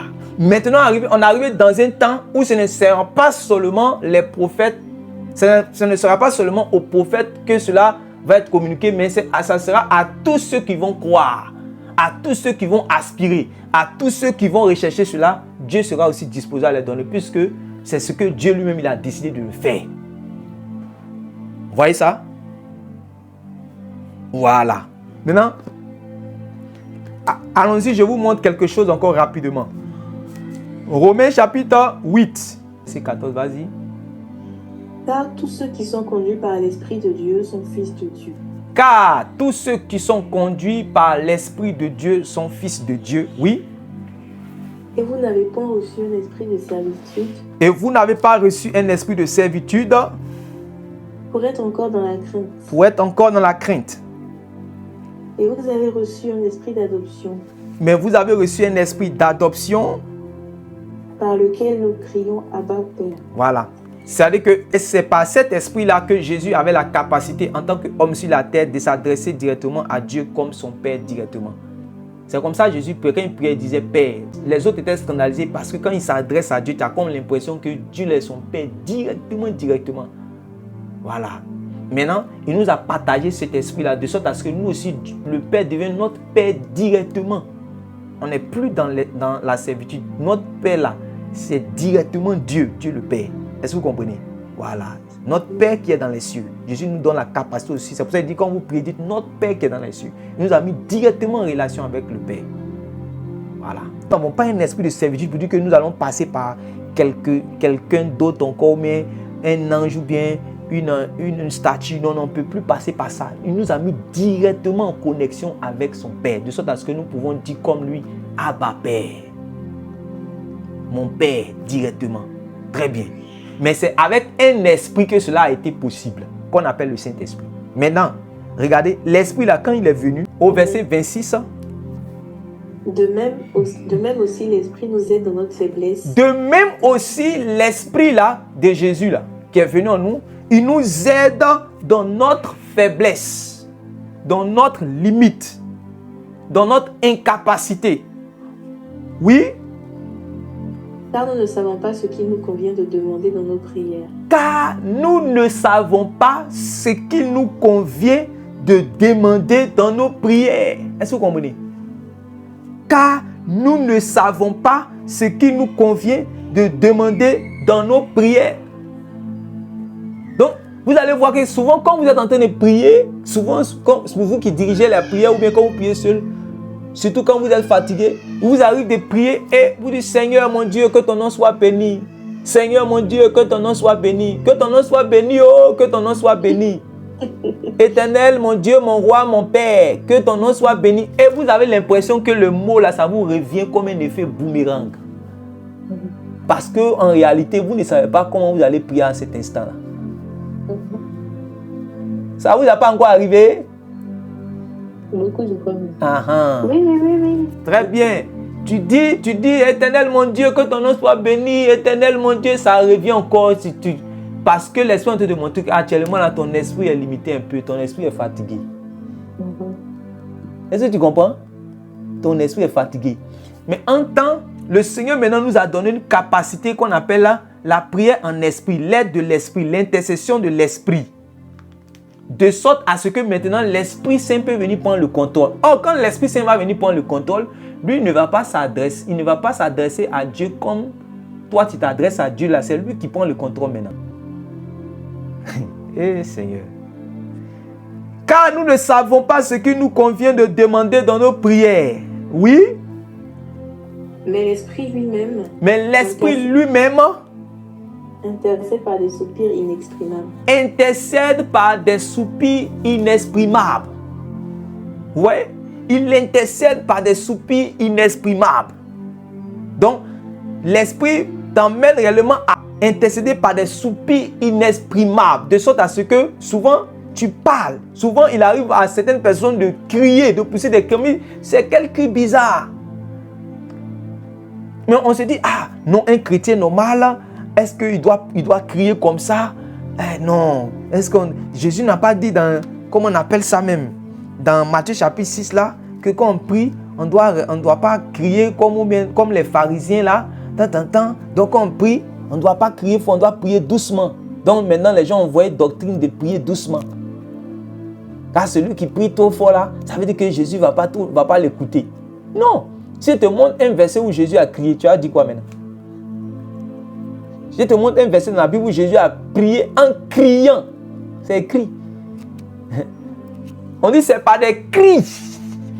Le jour que les grumeaux de sang sont sortis de son corps, tu penses qu'il priait doucement pour dire Seigneur, mon Père. Non. Il priait en criant. C'est pour ça que vous avez l'écriture de ses prières.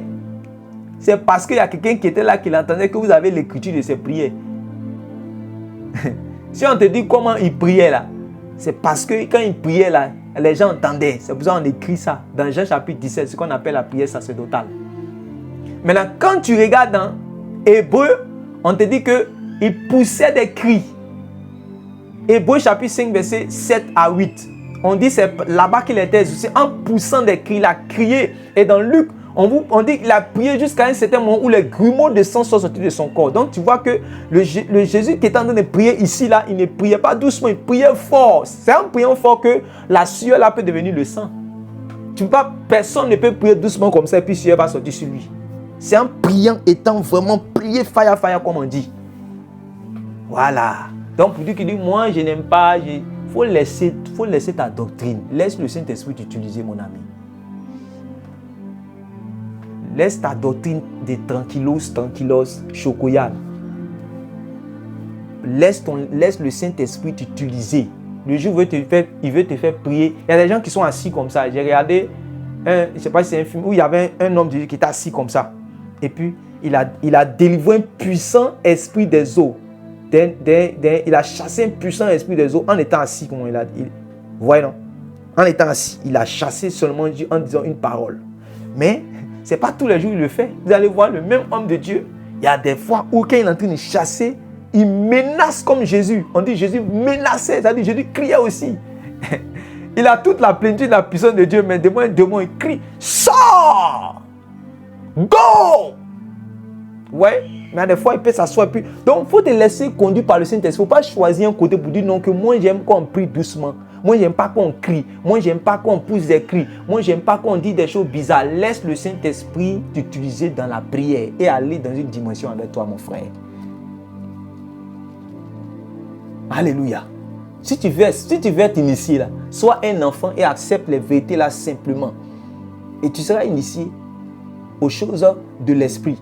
Et ça va t'aider pour que tu puisses avoir l'édification personnelle, s'édifier soi-même et aussi réellement être inspiré. Voilà. Maintenant, on dit, mais l'esprit lui-même intercède. Donc, on voit l'intercession de l'esprit. Et c'est ça qui arrive quand on est dans les programmes ou encore quand on est dans la présence de Dieu. Tu es en train de prier pour un frère. Comment je vais prier pour le frère Serge, pour le frère Olivier? Peut-être que je n'ai pas de ces nouvelles. Je ne sais pas comment je vais prier pour lui. Bon, comment je prie pour lui? Je peux prier souvent par lui, par intelligence, mais est-ce que je sais vraiment ce de quoi il a besoin peut-être ce jour? Est-ce que je sais? Jésus, ce que je vous parle, ce que je vous dis là, est-ce que vous savez ce que le Saint-Esprit a fortement sur moi ce soir-là? Hey. Quand tu intercèdes pour ton frère, à l'instant ce qu'il vit, est-ce que tu sais ce qu'il vit? C'est là que maintenant le langage peut venir en puissance. Parce que quand tu commences maintenant à parler ce langage-là, on dit que Dieu comprend et ce langage-là, c'est le Saint-Esprit qui est dans les profondeurs du Père et qui connaît les secrets du Père, qui prend maintenant le contrôle et il utilise toi seulement ta bouche pour remuer, pour balbutier. Et maintenant, lui, il va donner le secret que le frère est en train de vivre là. Lui donne ça au secret, il dépose ça devant le Père. C'est magnifique. Vous voulez rater un tel bénéfice dans le corps du Christ? Vous voulez écouter ces gens qui sont en train de minimiser ce don-là parce que quoi? Ils n'ont pas encore expérimenté ces choses. Vous comprenez? C'est en esprit qui dit des mystères. Et on vous dit que, mais l'esprit lui-même intercède par des soupirs inexprimables. Mais quand il intercède, quand il vient à notre secours, quand il vient pour prier lui-même là, il prie comment? Il va utiliser notre bouche. Mais s'il utilise notre bouche là, c'est pas seulement en français. On dit il y a la prière en esprit. Maintenant, dans la prière en esprit là même là, c'est sûr que même ce que mon intelligence ne sait pas de mon frère là, ce que mon intelligence ne sait pas de telle personne, ce qu'il est en train de vivre là, le Saint-Esprit sait ou bien il ne sait pas. Ah, mais si tu laisses à partir de là maintenant l'esprit soupirer par tes lèvres, si tu laisses l'esprit parler réellement ce langage, il va dire des mystères que Dieu sait, que lui sait, que toi tu ne sais pas. C'est trop puissant. C'est trop terrible.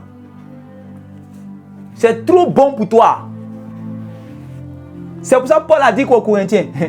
Il dit quand je vous dis quand je vous enseigne ça, c'est pas, moi-même je vous dis aspirez parce que moi-même je parle ce don-là plus que vous tous. Quand il parle ce don-là plus que vous tous, Vous voyez, vous comprenez par là que il n'est pas en train de parler d'anglais, chinois, ni français. Ça ne peut jamais être ça. Il est en train de dire, puisque vous savez que Paul a une vie aussi de prière. Vous comprenez? Et Paul maintenant montre que quand il va dans les lieux secrets là, quand il prie là, en tout cas, il se recharge en langue, ses intercessions, ses combats, ses luttes, lui et Épaphras, quand ils sont en prison, quand ils sont dans les endroits en train de chercher la face de Dieu là, c'est ce langage qu'il utilise pour être encore plus fortifié en esprit. Donc, les fruits que vous voyez dans le ministère de l'apôtre Paul avaient pour source quoi? La prière en esprit. La prière par l'esprit. Vous allez voir dans les Écritures ce qu'on appelle la prière par l'esprit et la prière en esprit. Je prie que cela soit votre partage maintenant où vous êtes en train de m'écouter au nom de Jésus. Je prie que chacun de vous puisse, pour ceux-là qui ont déjà expérimenté, puisse réellement monter encore en esprit dans ces choses. Je ne sais pas si c'était quand je suis en train de vous dire, je vous dis que il y a un serviteur de Dieu, Enoch Souralais, un aîné. Hey. Quand on veut intercéder, il vient chez moi en ce moment. Hey. Quand il arrive, j'étais à la psychologie là. Quand il arrive, je sais que c'est la prière en même temps. Donc quand il arrive comme ça là, dès que la nuit tombe, on se met dans le salon. Il y avait un petit salon, on se met dedans. On commence à prier, Et si peut-être il s'est arrêté de prier en langue là, c'est que peut-être c'est pour donner un sujet. Sinon, quand il a fini de donner le sujet là, on est parti. Quand on finit, il est matin. Si jamais du moins il a parlé en français là, c'est que c'est pour me donner sujet. Ou mais si j'ai parlé en français, c'est que c'est pour donner sujet. Après ça, on est parti. Où on va comprendre là, il est déjà matin. Puis on est bien fatigué. Si on doit dormir rapidement pour aller vaquer. Et en ce moment, après ça, quand il partait à Bobo-Doumé ici, c'est terrible. Quand il finit comme ça, directement à Bobo-Doumé, non, mais tu ne peux pas. Il prêche aller-retour, un pinasse, aller-retour, pinasse, aller-retour. Il y a une force surnaturelle qui est dans son corps qu'on ne peut pas comprendre. Je suis allé avec l'homme sur des terrains de croisade. Des miracles que j'ai vus, j'étais étonné. Mais je sais où c'était quitté, dans la prière. Quand vous voyez les choses extraordinaires qui se passent, c'est vrai qu'il y a le faux aujourd'hui et il y a beaucoup des gens qui aiment mettre la chair dedans, beaucoup qui veulent forcément aider Dieu, mais il y a des gens vraiment qui ont une vie de prière. Et la plupart des gens qui ont une vie de prière, qui durent dans la prière, pas de ceux qui vont dormir dans la prière, je parle de ceux qui prient là. C'est-à-dire que 90%, 95%, 98%, ils prient en langue. Qui peut faire des heures, Vous entendez tel homme de Dieu, vous pensez que c'est un mensonge, vous dites, comment il peut faire 7 heures, comment il peut faire 7 heures, comment il peut faire 9 heures, comment il peut faire 5 heures. Oui, c'est pas mensonge. Il fait 5 heures. Jésus a dit à ses disciples, vous n'avez pas fait 1 heure avec moi. En fait, il est étonné que ses disciples n'ont pas pu faire 1 heure avec lui.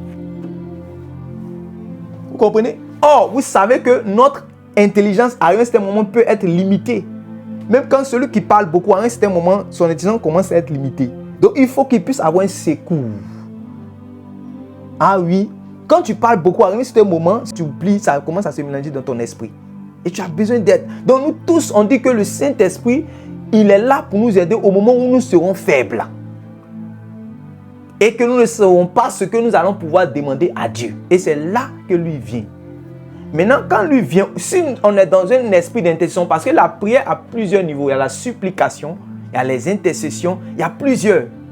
Vous voyez? Il y a plusieurs niveaux de prière. L'esprit peut t'emmener réellement même à combattre. L'esprit peut t'emmener à... Oui, parce que quelqu'un peut être en train de prier, une personne en train de souffrir, peut-être d'un démon quelque part, et puis réellement, il peut prier à distance pour chasser le démon. Là, il est dans un niveau de combat. L'esprit peut être emmené quelqu'un, peut-être en train de prier ici, en train d'intercéder pour que Dieu puisse venir secourir, comme ça s'est passé avec le cas de, comment il s'appelle, Pierre. L'église était en prière. Donc ici, on parle d'intercession. Il y a plusieurs niveaux. L'esprit, ça peut être un niveau de supplication. Les gens sont dans le péché quelque part, ou bien quelqu'un souffre quelque part. Il a besoin d'être délivré, par exemple. Et tu peux intercéder pour supplier Dieu, l'esprit de supplication, comme c'est écrit dans Zacharie, un esprit de supplication. Donc, l'esprit a plusieurs niveaux. Maintenant, toi, souvent, tu ne sais pas quelle est la situation de telle personne pour qui tu intercèdes. Et c'est là que le Saint-Esprit peut te venir en aide et c'est par des soupirs inexprimables. Est-ce que tu comprends ça? Par des soupirs inexprimables. Donc, n'oublie jamais que ces dons-là, ce n'est pas parce que l'apôtre Paul a dit dans 1 Corinthiens chapitre 14 que la prophétie est importante et est mieux, puisque la prophétie, quand on prophétise, on va venir prophétiser en langue intelligible. C'est pour ça que ça va édifier facilement les gens, ça va instruire facilement. Quand je vous enseigne, est-ce que je vous enseigne en langue? Si je vous enseigne en langue, voilà, celui qui vous n'allez pas comprendre, puisque si je ne peux pas vous enseigner en langue, je dois vous enseigner dans un langage que vous pouvez comprendre. Voilà, c'est pour ça que Paul a dit que il faut mieux prophétiser. Voilà, mais lui, quand il est dans le lieu secret, il cherche la face de Dieu. Voilà. Maintenant, après ces choses, je vais vous montrer encore une autre chose. Toujours dans 1 Corinthiens chapitre 14. Vous allez voir que quand on arrive au verset 12. De même vous, puisque vous aspirez aux dons spirituels, que ce soit pour l'édification de l'Église que vous cherchez à en posséder abondamment. C'est pourquoi que celui qui parle en langue prie pour avoir le don d'interpréter. Voilà. Que celui qui parle en langue prie pour avoir le don d'interpréter. Pourquoi? Parce que là, il se trouve en assemblée. Est-ce que vous voyez? Là, il se trouve en assemblée. Et si il parle en langue, il s'édifie seulement lui seul. Or, les dons nous ont été donnés pour l'utilité commune selon 1 Corinthiens chapitre 12, verset 7. N'oubliez pas ce verset qu'on a lu. 1 Corinthiens chapitre 12, verset 7 dit: or, la manifestation de l'esprit a été donnée pour l'utilité commune. Ça veut dire qu'une fois que je viens dans l'assemblée, même si mon don des langues est extrême et poussé, je dois toujours prier pour que Dieu me donne le don aussi d'interprétation. De sorte à ce que quand je commence à dire des excellentes actions de grâce à Dieu, là, quand je commence à dire des excellentes actions de grâce à Dieu, je puisse au moins parler à mon frère pour lui être aussi utile. C'est pour cela que les dons d'interprétation aussi est bon. Maintenant, il y a des gens dans l'église à qui Dieu a donné cette grâce. De même qu'il a donné aux uns d'avoir le don du discernement des esprits, il y a d'autres à qui il a donné le don d'interprétation des langues. Maintenant, les gens ont pensé que le don d'interprétation des langues, c'est le fait de comprendre chinois, c'est le fait de comprendre baoulé, c'est le fait de comprendre un russe. D'autres même ont pensé que c'est le fait de pouvoir interpréter ou bien traduire. Donc, les gens, par exemple, si j'arrive en Allemagne, que je commence à prêcher, qu'il y a un frère qui arrive à traduire chez lui, c'est ça qu'on appelle parler en langue. Les gens, tellement ils ne veulent pas être humbles pour rentrer dans la promesse que Dieu veut leur communiquer, chacun commence à donner des interprétations particulières. Vous voyez? Quand on dit l'interprétation des langues ici, là, les mystères que la personne est en train de dire là, Dieu a donné la capacité à certains d'être connectés de sorte à pouvoir comprendre ce langage mystérieux là. Malgré c'est mystérieux, le Seigneur lui a donné le don d'interprétation et il arrive à traduire cela. Ça nous arrive. Des fois qu'on fait les programmes, le Saint-Esprit est en train d'utiliser quelqu'un là-bas, on dit le Seigneur va parler. Pendant qu'il est en train de parler, mais quand il parle, ce n'est pas en français qu'il parle, il commence à parler en d'autres langues, il parle en d'autres langues. Et quand il parle en d'autres langues, nous on reçoit un message de Dieu. Et quand je reçois le message de Dieu, ça peut être pour une personne qui est dans l'assemblée ici. Ça se passe facilement. Pendant qu'il est en train de prophétiser, ce qu'il est en train de dire là, c'est une prophétie, mais quand c'est venu, ce n'est pas venu en français. C'est venu en une langue inconnue. Mais celui qui a le don d'interprétation, pendant que lui, les gens sont en train d'entendre le langage inconnu, lui, il entend un message de Dieu. Maintenant, lui, son rôle, ça sera maintenant de dire ce qu'il reçoit comme message pendant que l'autre est en train de dire des mystères. Et quand il dit, ça devient une prophétie. Vous voyez comment Dieu, le Saint-Esprit est venu aider l'Église et on est en train de s'amuser avec les dons de Dieu. Ouais. Oui, allons-y. Verset 14. Car si je prie en langue, mon esprit est en prière et mon intelligence demeure stérile. Vous voyez que l'expression maintenant prière est sortie pour vous montrer que dans ce cas, il est en train de parler de la prière. Il dit car si je prie en langue, il dit mon esprit est en prière. Donc c'est une bonne chose. Faut que ton esprit soit en prière. Voilà, il faut que ton esprit soit en prière. C'est pour ça que tu vas voir comme Anne. Le souverain sacrificateur pense qu'elle est Yves parce que c'est l'air balbutie. Elle dit que ce n'est pas, c'est mon âme maintenant qui est en train de parler. Que où tu vois Yves, tu penses que c'est Yves, c'est mon âme qui est en train de parler. C'est pour cela que quand vous priez en langue là, c'est-à-dire que le bénéfice qui est dedans, c'est que vous êtes dans le bus, vous êtes dans la douche, vous êtes partout où vous êtes, quand vous êtes en train de balbutier la langue là, vous êtes en train de prier en esprit. Vous êtes en train de prier en esprit. Vous pouvez être en train de cuisiner, puis vous priez. C'est trop intéressant, c'est trop bon. Vous pouvez être en train de faire, vous êtes en train d'étudier. C'est une langue que ça peut sortir. Même je suis en train de prêcher, et puis ça peut sortir. Je suis en train de chanter, et ça peut sortir. Et je peux prier dans cette langue-là. Vous comprenez ça? Regardez maintenant la suite. Ce qui va venir encore. Regarde, il dit quoi? Car si je prie en langue, mon esprit est en prière, mais mon intelligence demeure stérile. Allons-y encore. Que faire donc? Que faire donc? Je prierai par l'esprit. Donc Paul veut que tu pries par l'esprit. Je prierai par l'esprit. Je prierai par l'esprit. Donc vous voyez que prier par l'esprit, c'est quoi? C'est prier, c'est un... Qui est d'accord avec ce qu'elle a dit? Prier en esprit, là, c'est quoi?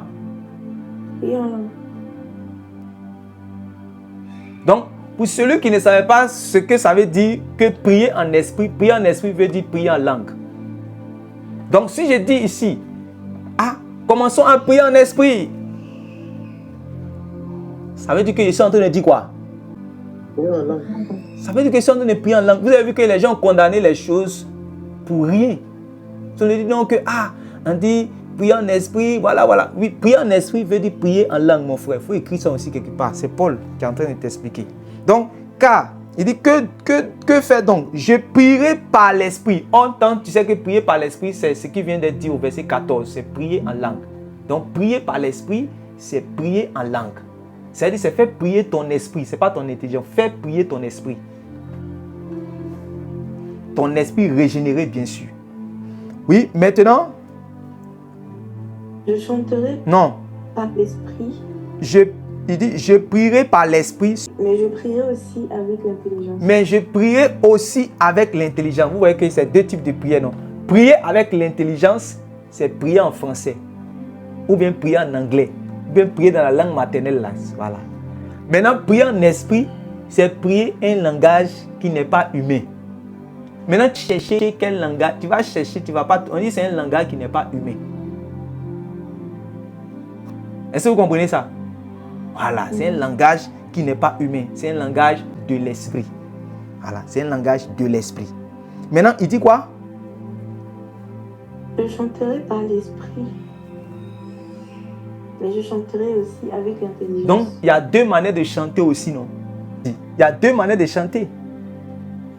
Il y a chanter avec intelligence et à chanter aussi par l'esprit. Amen. Il y a chanter aussi par l'esprit et à chanter aussi avec intelligence. Donc, chanter par l'esprit veut dire quoi aussi? Si vous suivez toujours le même cheminement, chanter par l'esprit, ça veut dire quoi? Chanter en langue. Donc, vous êtes d'accord qu'on peut chanter en langue? Oui. Ok, donc on est en train d'avancer. Donc, on prie en langue, on chante aussi en langue. Très bien, voilà. Maintenant, autrement, oui? si tu rends grâce par l'esprit, comment celui qui est dans les rangs de l'homme du peuple répondra-t-il Amen? À ton action de grâce, puisqu'il ne sait pas ce que tu dis. Vous voyez, non? Parce qu'il n'est pas initié, donc il ne peut pas dire Amen. Il ne sait pas que tu es en train de dire des mystères. Lui, il est étranger, dit, mais lui, il est en train de dire quoi même? C'est pour ça la question est venue. La question de notre thème d'aujourd'hui. Il a dit quoi? Quand nous étions en prière, j'étais entendu parler en langue. J'étais entendu prier en langue. Et ça m'a rendu un peu bizarre. Donc, je voulais savoir. Donc, il était humble au moins. Si c'était quelqu'un d'autre, là, il a dit, il est bizarre, hein? Voilà. Je me rappelle. Voilà comment un jour, le Saint-Esprit a communiqué un don des langues à quelqu'un. J'étais en train de donner, on était en train de prier comme ça, tout juste même en ligne. Pendant qu'on était en train de prier, il y a une sœur qui était connectée. Et pendant qu'on priait, j'ai commencé à prier en langue. Et elle avait été dans un groupe en fait où on avait enseigné que ces langues-là Vous savez, les gens, quand ils ne comprennent pas quelque chose, ils viennent en mettant dedans. Ouais, non. Les charismatiques là, ou bien les églises de réveil là, allaient à faire des ribobo, rababa. Tout ça là, c'est du diable. Hein? Tout ça là, voilà. Donc, elle a entendu un langage. Donc, elle était un peu choquée une fois. Elle dit, ah, ça c'est quoi? C'est quelle langue ça? Mais en même temps, elle ne peut pas dire c'est faux parce qu'elle connaît mes fruits en matière de caractère en Christ. Et puis, elle sait comment je sais le Seigneur. Donc, elle sait que je ne suis pas faux. Mais elle s'est dit, mais comment? C'est ça qui l'a maintenu en fait. Sinon, si c'était pas ça là, si c'était pour la première fois il y a longtemps, elle était déjà déconnectée même pour partir. Mais en temps, elle sait que lui là, il ne peut pas être un faux parce que depuis que je suis là, en tout cas, les messages qu'il prêche et puis sa vie là, c'est conforme à Jésus, donc il n'est pas faux. Donc, d'abord, c'est ça qui a fait qu'elle s'est maîtrisée un peu. Mais quand même, elle a posé une question au Saint-Esprit étant derrière l'écran. Elle a dit, Saint-Esprit, si vraiment c'est toi qui es en train d'utiliser, si vraiment ce qu'ils sont en train de faire là, c'est de toi là, si c'est toi là, en 5 minutes, en tout cas, moi j'ai 5 minutes ici. Si je veux que en fait, il puisse dire telle chose. Sinon il ne dit pas ça, en tout cas, moi, je ne crois pas à ce qui se passe. Puisqu'elle avait déjà entendu un enseignement qui a déjà déconstruit ça. Est-ce que vous comprenez? Donc, pendant que je priais, avant que les 5 minutes allaient arriver, dès qu'on a arrêté la prière, le Saint-Esprit a commencé à donner des paroles sur elle. Et ce qu'elle a dit dans sa prière là, c'est ça que le Saint-Esprit a fait sortir immédiatement. Et par la grâce de Dieu, elle était humble. Elle s'est confessée, elle a dit que véritablement, quand on était en train de prier, elle était en train de bouder, elle était en train de demander est-ce que c'était ça, tout. Mais elle voulait se déconnecter, mais en même temps, elle a compris que non, moi je ne suis pas faux. Et que l'assemblée là, ce sont des gens qui sont bien, qui croient en Dieu, qui essaient de se forcer de marcher d'une manière digne de l'évangile, que vraiment, attends, elle va continuer encore. Donc quand elle est restée, c'est là maintenant que le Saint-Esprit, quand elle a fait le sujet de prière, le Saint-Esprit a fait sortir immédiatement ce sujet de prière là. Qui était une chose qui était cachée dans sa vie. Et à partir de là, elle s'est confessée. Quand elle s'est confessée, je lui ai dit que, est-ce que tu veux expérimenter ça cette nuit?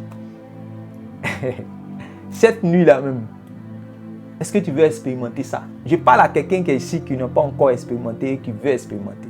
Cette nuit-là, est-ce que tu veux l'expérimenter? Jésus-Christ est le même hier, aujourd'hui, éternellement. Sa parole court avec vitesse. Il n'est pas limité selon le temps et l'espace. C'est-à-dire qu'actuellement où il est là, il est dans ta chambre. Il est apparu à 500 frères à la fois. C'est-à-dire qu'il apparaît à la même seconde, il apparaît à tel frère Jonas, il apparaît en même temps à tel frère Élie quelque part là-bas, il apparaît en même temps à tel frère Jacques qui est là-bas. Donc, le Seigneur est puissant pour le faire. À l'heure où je parle, tu peux expérimenter mais derrière ton écran, si ton esprit est ouvert. Donc, pendant que réellement, j'ai dit ces choses-là, cette nuit même, le Saint-Esprit est tombé sur elle, a commencé à voir les choses cachées qui étaient derrière sa vie. Elle a commencé à goûter aux choses de l'esprit. Certaines personnes m'ont donné juste certaines prédications où j'étais, certaines vidéos, mais certains audios où j'étais simplement en prière. J'ai dit, tu veux prier en langue, mais tu veux prophétiser dans ta vie, mais tu veux prier en langue. Écoute, quand tu finis d'écouter, va prier. Ou bien pendant que tu pries, mets ça, écoute. Le Saint-Esprit va se charger du reste. Et le Saint-Esprit fait son travail. Il y avait d'autres qui ne croyaient pas dans la prophétie, ni au parler en d'autres langues. Elle s'était moquée même d'un frère.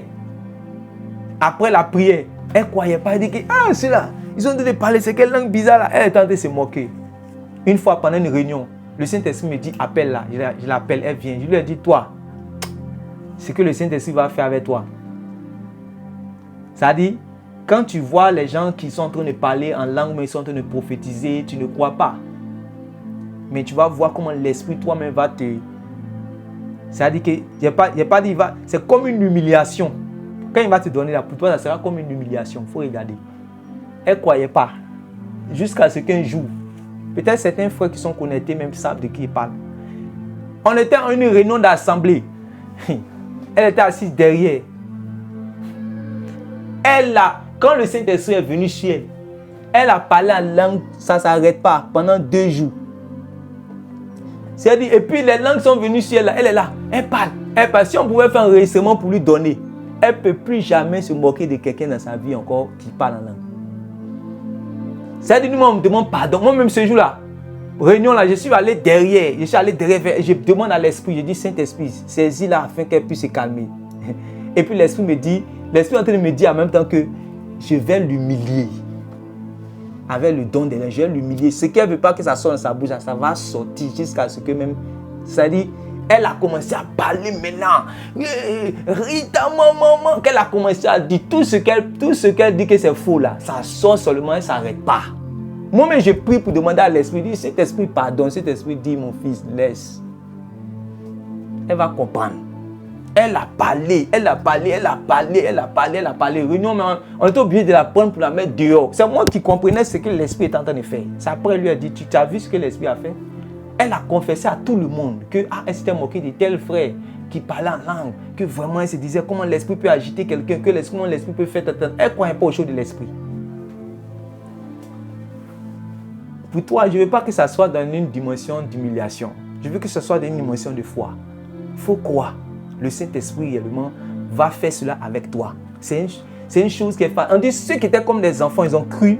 Oh, le problème c'est quoi? Le problème avec ce que nous sommes en train de prêcher, c'est que quand quelqu'un a déjà entendu un enseignement qui est contraire à ce que nous sommes en train de dire ici, c'est difficile pour lui de manifester parce qu'il a déjà des idées préconçues, il a déjà des positions, il est déjà braqué. Donc, il y a deux choses. Soit, il doit désapprendre pour être comme un enfant, soit il doit confesser que j'avais dit telle chose contre l'esprit, donc aujourd'hui, je veux être neutre. Je vais enlever ça dans mon esprit, je vais être neutre maintenant pour que l'esprit maintenant vienne. Voilà. Et je suis sûr que pour ceux qui parlent aujourd'hui contre ces choses-là, avant qu'ils soient entrés nouvellement dans la foi, ils n'étaient pas contre ça. C'est le jour qu'ils ont commencé à rentrer dans un certain... Ils ont commencé à dire telle chose sur ça. Et puis bon, ils ont commencé à eux aussi se mettre avec les autres pour parler contre tous ceux qui font des choses qu'ils ne comprennent pas. Ce n'est pas parce que tu ne comprends pas quelque chose que ça veut dire que c'est faux. C'est parce que simplement tu n'es pas initié à la chose. Est-ce que tu comprends ça? C'est parce que simplement tu n'es pas initié à la chose. Mais le Seigneur est en train de te faire comprendre que c'est ton partage. Est-ce qu'il y a un frère, il y a une soeur qui a une difficulté encore après ce que nous sommes en train de voir, qui veut comprendre quelque chose qu'il ne comprend pas clairement? Le Saint-Esprit va t'aider. Donc, le parler en langue, il ne faut pas que quelqu'un pense que ça est joli, ça sera joli. Que, en fait, tu dois briser tout ce qui est honte d'abord. Parce que tu dis que, quand je vais dire Rakolo Kolo Santo Kobolo Rande la Basrai Ketlo Kadibaz. Ils vont dire, mais c'est quoi ça là? Justement, il ne peut pas comprendre, c'est des mystères. Mais tu te dis que toi, tes lèvres sont trop civilisées pour ne pas prononcer ces paroles barbares à notre intelligence. C'est ça le problème. C'est là-bas qu'il y a problème. Oh, c'est un enfant. Vous allez voir un enfant, tu peux finir de parler en langue, tu vas lui dire, répète. Il va répéter parce qu'il est un enfant. Est-ce que vous voyez? Vous allez voir dans certaines réunions, le Saint-Esprit a utilisé des enfants qui avaient 9 ans. On a mis micro devant eux. Le Saint-Esprit a commencé. Même c'est sur les réseaux sociaux. Voilà. Le Saint-Esprit, souvent, ils utilisent les enfants. Ils parlent. Voilà. Ils parlent en d'autres langues. Des enfants de 9 ans, 13 ans. Parce qu'ils sont simples. Ils sont simples dans le cœur. Ils sont simples. Ils n'ont pas de... On ne les a pas encore enseigné des enseignements pour leur dire tout ça, c'est faux. Ils sont neutres. Voilà, ils sont neutres comme les Samaritains à qui les apôtres imposent les mains et ils vont recevoir le Saint-Esprit, ils vont commencer à faire ce que l'Esprit veut avec les bouches. Laisse-toi conduire par le Saint-Esprit, mon frère. Il y a une question?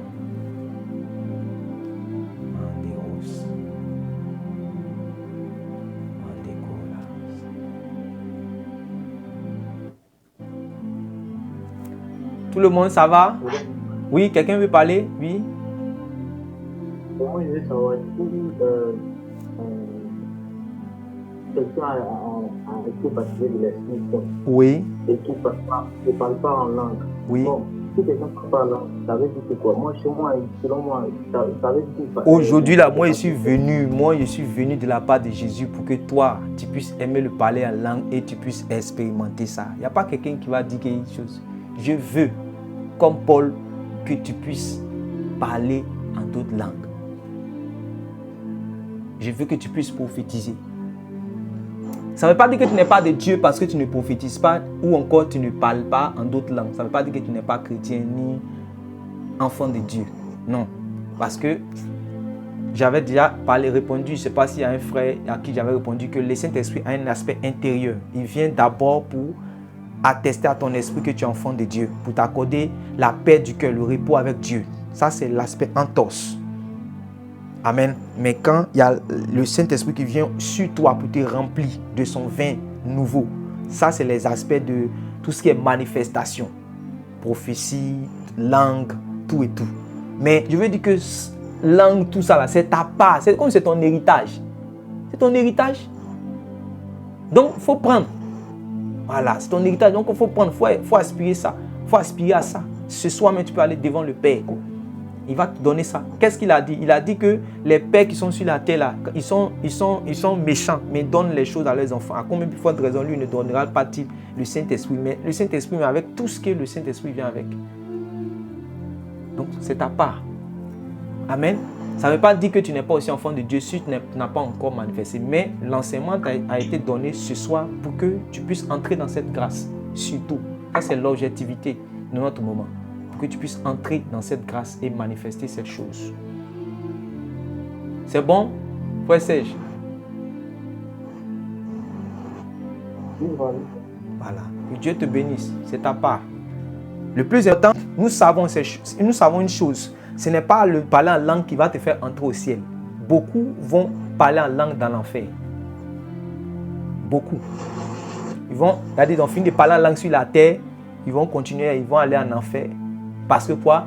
Ils n'ont pas marché d'une manière digne de Dieu. Ça, c'est clair. Maintenant, on parle de toi maintenant qui dis tu marches d'une manière digne de Dieu. Là. Toi qui dis tu marches dans la sanctification, on te dit que maintenant, il y a un autre cadeau qui est pour toi aussi sur la terre qui va te permettre encore plus même d'expérimenter les choses avec Dieu. Parce que avant de rentrer au ciel, il y a ce qu'on appelle la marche avec Dieu. Il faut marcher avec Dieu. Et pour marcher avec Dieu, il faut marcher en esprit. Mais il y a beaucoup de choses dans la communication avec le Saint-Esprit. Paul dit que la grâce de l'amour de Dieu le Père, la grâce de notre Seigneur Jésus et la communication du Saint-Esprit soient avec vous. L'un des moyens de communication du Saint-Esprit, c'est le don des langues aussi. C'est pour vous. Prenez. Mande sobalaha.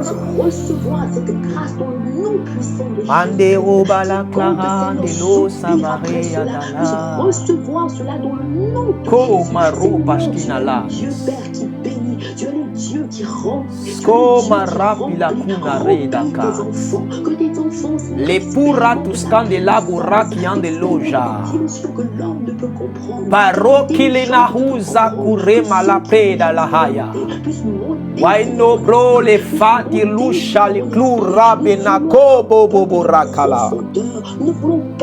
Oh lo mighty read la crojinescu brada le carane los cobrade la qui reto lo colina frate scoba. Ce soir, papa, plus que jamais, visite. Makore pale kele manduru sabara bala kleru alaba rende clora. Saint-Esprit, communique, Seigneur, ton Saint-Esprit. Oh De ton esprit, Seigneur. Saint-Esprit. Ton esprit, Seigneur. Les langues, Seigneur, de feu. Seigneur, descend comme la bonté grotte. Oh Saint-Esprit. Dans chacun. Oh Saint-Esprit. Jésus. Kanim Sobra. Seigneur, de ta grâce, merci, Père éternel, de nous remplir ce soir. Merci, Seigneur, de nous remplir ce soir. Merci, Seigneur, de nous remplir. Oh De remplir, de sois ferme dans tes voies, pour que ton peuple soit ferme dans tes voies. Oh, merci, Seigneur, pour ton amour et ta grâce. Merci, Seigneur, pour ce que tu fais. Merci pour la visitation. Merci pour ce que tu fais. Merci pour Fire, Misto, Water Blight, Kill the Red Now, Low Fat Degree, Low Down the Red, Skull Bounce, Wind Mounts, Low Bohoto Solo Clone Babs, Father Lividi Clean House, Skull About Love Latish Clanicos. Oui, déclare ma sou. Chrishatiri blona faiki. Skota bloda raki de lo shandi la cruz ablita fus clandi la clija tu rasu la plena. Ko skin red bloss. Reta fula cleana shure to clap out. Kene was right, in a sight, pray the la Honda fat, creja tolo pray de la house. Ta grâce, Père. Ta grâce, Père, ils veulent t'expérimenter. Ils veulent t'expérimenter. Ils veulent t'expérimenter, Père. Dans l'esprit maintenant, Père. Père, dans l'esprit maintenant, Père. L'esprit, Père, pour monter en esprit, Seigneur, maintenant. Ta gloire est à l'œuvre. C'est le partage de tes enfants, Père. Tu parles de nouvelles langues pour parler à Dieu, ton Père, des mystères, afin qu'il y ait conversation et communication d'esprit à esprit. Les mystères sortent de toi. Il dit par des lèvres balbutiantes, par des lèvres balbutiantes, par des lèvres balbutiantes, par des lèvres balbutiantes. Je vois quelqu'un ici élever des prières comme Anne. Ton âme commence à prier. Ton âme commence à prier. Tu commences à prier par l'esprit. Tu commences à prier par l'esprit. Il y avait quelqu'un ici qui avait dit, Seigneur, donne-moi. Je veux chanter maintenant en langue. Je prie en langue, mais je veux aussi chanter en langue. Tu es ici. Lorsque tu commences à chanter, quand tu veux commencer à prier en langue, tu es bloqué parce que tu n'as pas encore expérimenté la chose. Voici ta bénédiction ce soir même. Tu es ici. Je parle par l'esprit. Et tu vas confirmer cela juste après Amen final. Car tu es ici. L'esprit me dit que tu as dit à Dieu, Seigneur, je veux chanter en langue. Lorsque je commence à chanter les cantiques, je veux chanter en langue. Mais quand tu commences à chanter, que tu veux commencer à chanter en langue, tu es comme bloqué. Aujourd'hui, l'Esprit te délivre. Aujourd'hui, l'Esprit t'accorde sa grâce. L'Esprit t'accorde sa grâce. L'Esprit t'accorde sa grâce. L'Esprit t'accorde sa grâce. Il y a une personne dans cette semaine, tu as expérimenté comme une délivrance. Pendant que tu étais en train de prier, tu as expérimenté comme une délivrance. Pendant que tu étais en train de prier et méditer, le Saint-Esprit a dit à ton esprit qui t'a délivré. Il a dit à ton esprit qui t'a délivré. Et ce même esprit va mettre ce soir même des mystères dans ta bouche pendant que tu pries. Pendant que tu pries, il met des mystères dans ta bouche pour confirmer sa délivrance, que son esprit, c'était son esprit qui était effectivement sur toi. Pour confirmer que c'était son esprit qui était effectivement sur toi. Il y a une personne qui a dit, Seigneur, tu étais dans un moment de prière, où tu étais seul à seul avec Dieu. Tu as fait la prière de Jacob. Tu as dit, Seigneur, c'est comme dans le lieu où vous étiez en train de prier, il y a eu ce sujet de prière. Ou dans le sujet de prière, c'était comme un groupe, vous étiez dans un groupe de prière. Et le sujet qui a été donné était semblable à l'expérience que Jacob a vécue, où il ne voulait pas laisser l'Éternel, l'ange de l'Éternel monter sans qu'il ne soit béni. Parce qu'effectivement, tu vis une situation où tu as dit, je vais plutôt me concentrer sur les choses spirituelles. Je ne vais pas me concentrer sur les choses de ma vie. Mais c'est comme si tu étais convaincu à cet instant, ce jour-là précisément, lorsque je t'ai donné, que tu as le droit aussi de dire à Dieu, Seigneur, voici ma situation, je ne te laisse pas partir. Le Saint-Esprit me dit qu'il t'a entendu. Oh, mon Dieu est vivant. Vous croyez que Dieu ne parle pas? Il y a plusieurs personnes qui pensent que Dieu ne parle pas. Dieu parle. Et vous allez voir cette confirmation tout juste après Amen final. Vous montrez que Dieu connaît vos situations. Et Dieu sait ce que vous vivez. Et Dieu vous aime. Et Dieu veut vous libérer. Et Dieu veut vous bénir. Et Dieu veut vous faire grâce. Merci, Esprit de grâce. Merci, Esprit de grâce. Merci, Esprit de grâce.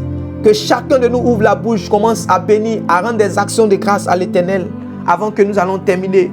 Prie, demande quelque chose à Dieu ou encore rends grâce à Dieu pour tout ce qu'il a déjà fait, pour ta famille, pour ta vie spirituelle, pour ta percée spirituelle, pour ta croissance en Christ. Prie au nom de Jésus. Cloma sebla, fresho le mande guskla de bliga, resupla de fadea, rita lushkena baut. Roso plina faita, kina rushe le blona, redu plani faike lo cloda. I was with the clothes, retabalu cloda, fapina rushka la clean with the blood.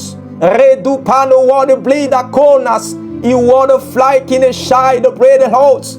Rito plan the clubas, and the way the boat, and the cado loza, and the really look kaba uno whisk like the shida, retolo man the wida. I le with the pre the loza in a cooler kina breda. I was a frack in a cluje. I call man the brother. I was kina reta lady on the radar. Ke ratu scande lida. Allo sumen the cloba. Rita bolo cluna fai ke loza. Riche le clone de ride loza. Père, je prie que tu fasses monter leur énergie spirituelle dans la prière.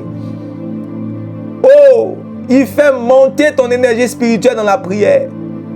Tes temps de prière commencent à augmenter. Tes temps de prière commencent à augmenter. Tes temps de prière commencent à augmenter. Tes temps de prière commencent à augmenter. Tes temps de prière commencent à augmenter. Tes temps de prière commencent à augmenter. Tes temps de prière commencent à augmenter. L'amour de la prière commence à remplir ton cœur. L'amour de la prière commence à remplir ton cœur. Une personne avait un projet personnel. Un projet personnel dans la fin réellement dans la fin de l'année, un projet sérieux personnel dans la fin de l'année, et il y avait des inquiétudes, mais le Seigneur te donne de l'assurance. Le Seigneur t'a donné comme de l'assurance, pas il t'a donné de l'assurance pour te dire qu'il gère la chose. Rosa la plane vite. Lo sapra de la jaille de closa. Reto lo plona faike. Shabra de loze qui la clida cheia.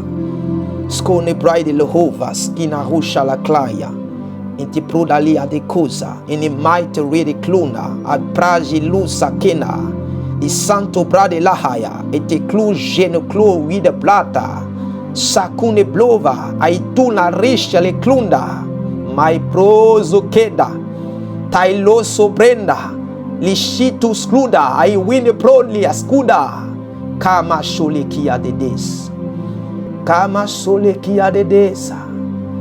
sopra deliate kuna shai de loza. Merci Saint-Esprit, je t'aime Père, merci Père, à toi la gloire, j'aime ta présence, que ton nom soit béni. Je prie que tes enfants puissent baigner dans cette atmosphère spirituelle. Qu'ils puissent baigner dans cette atmosphère spirituelle. Que tout ce qui est esprit de lourdeur soit dégagé. Que l'atmosphère soit libérée. Et qu'ils puissent, Seigneur, te contempler, te chercher, te prier, t'adorer. Au nom puissant de Jésus. Merci Seigneur. À toi la gloire. À toi l'honneur. À toi la louange.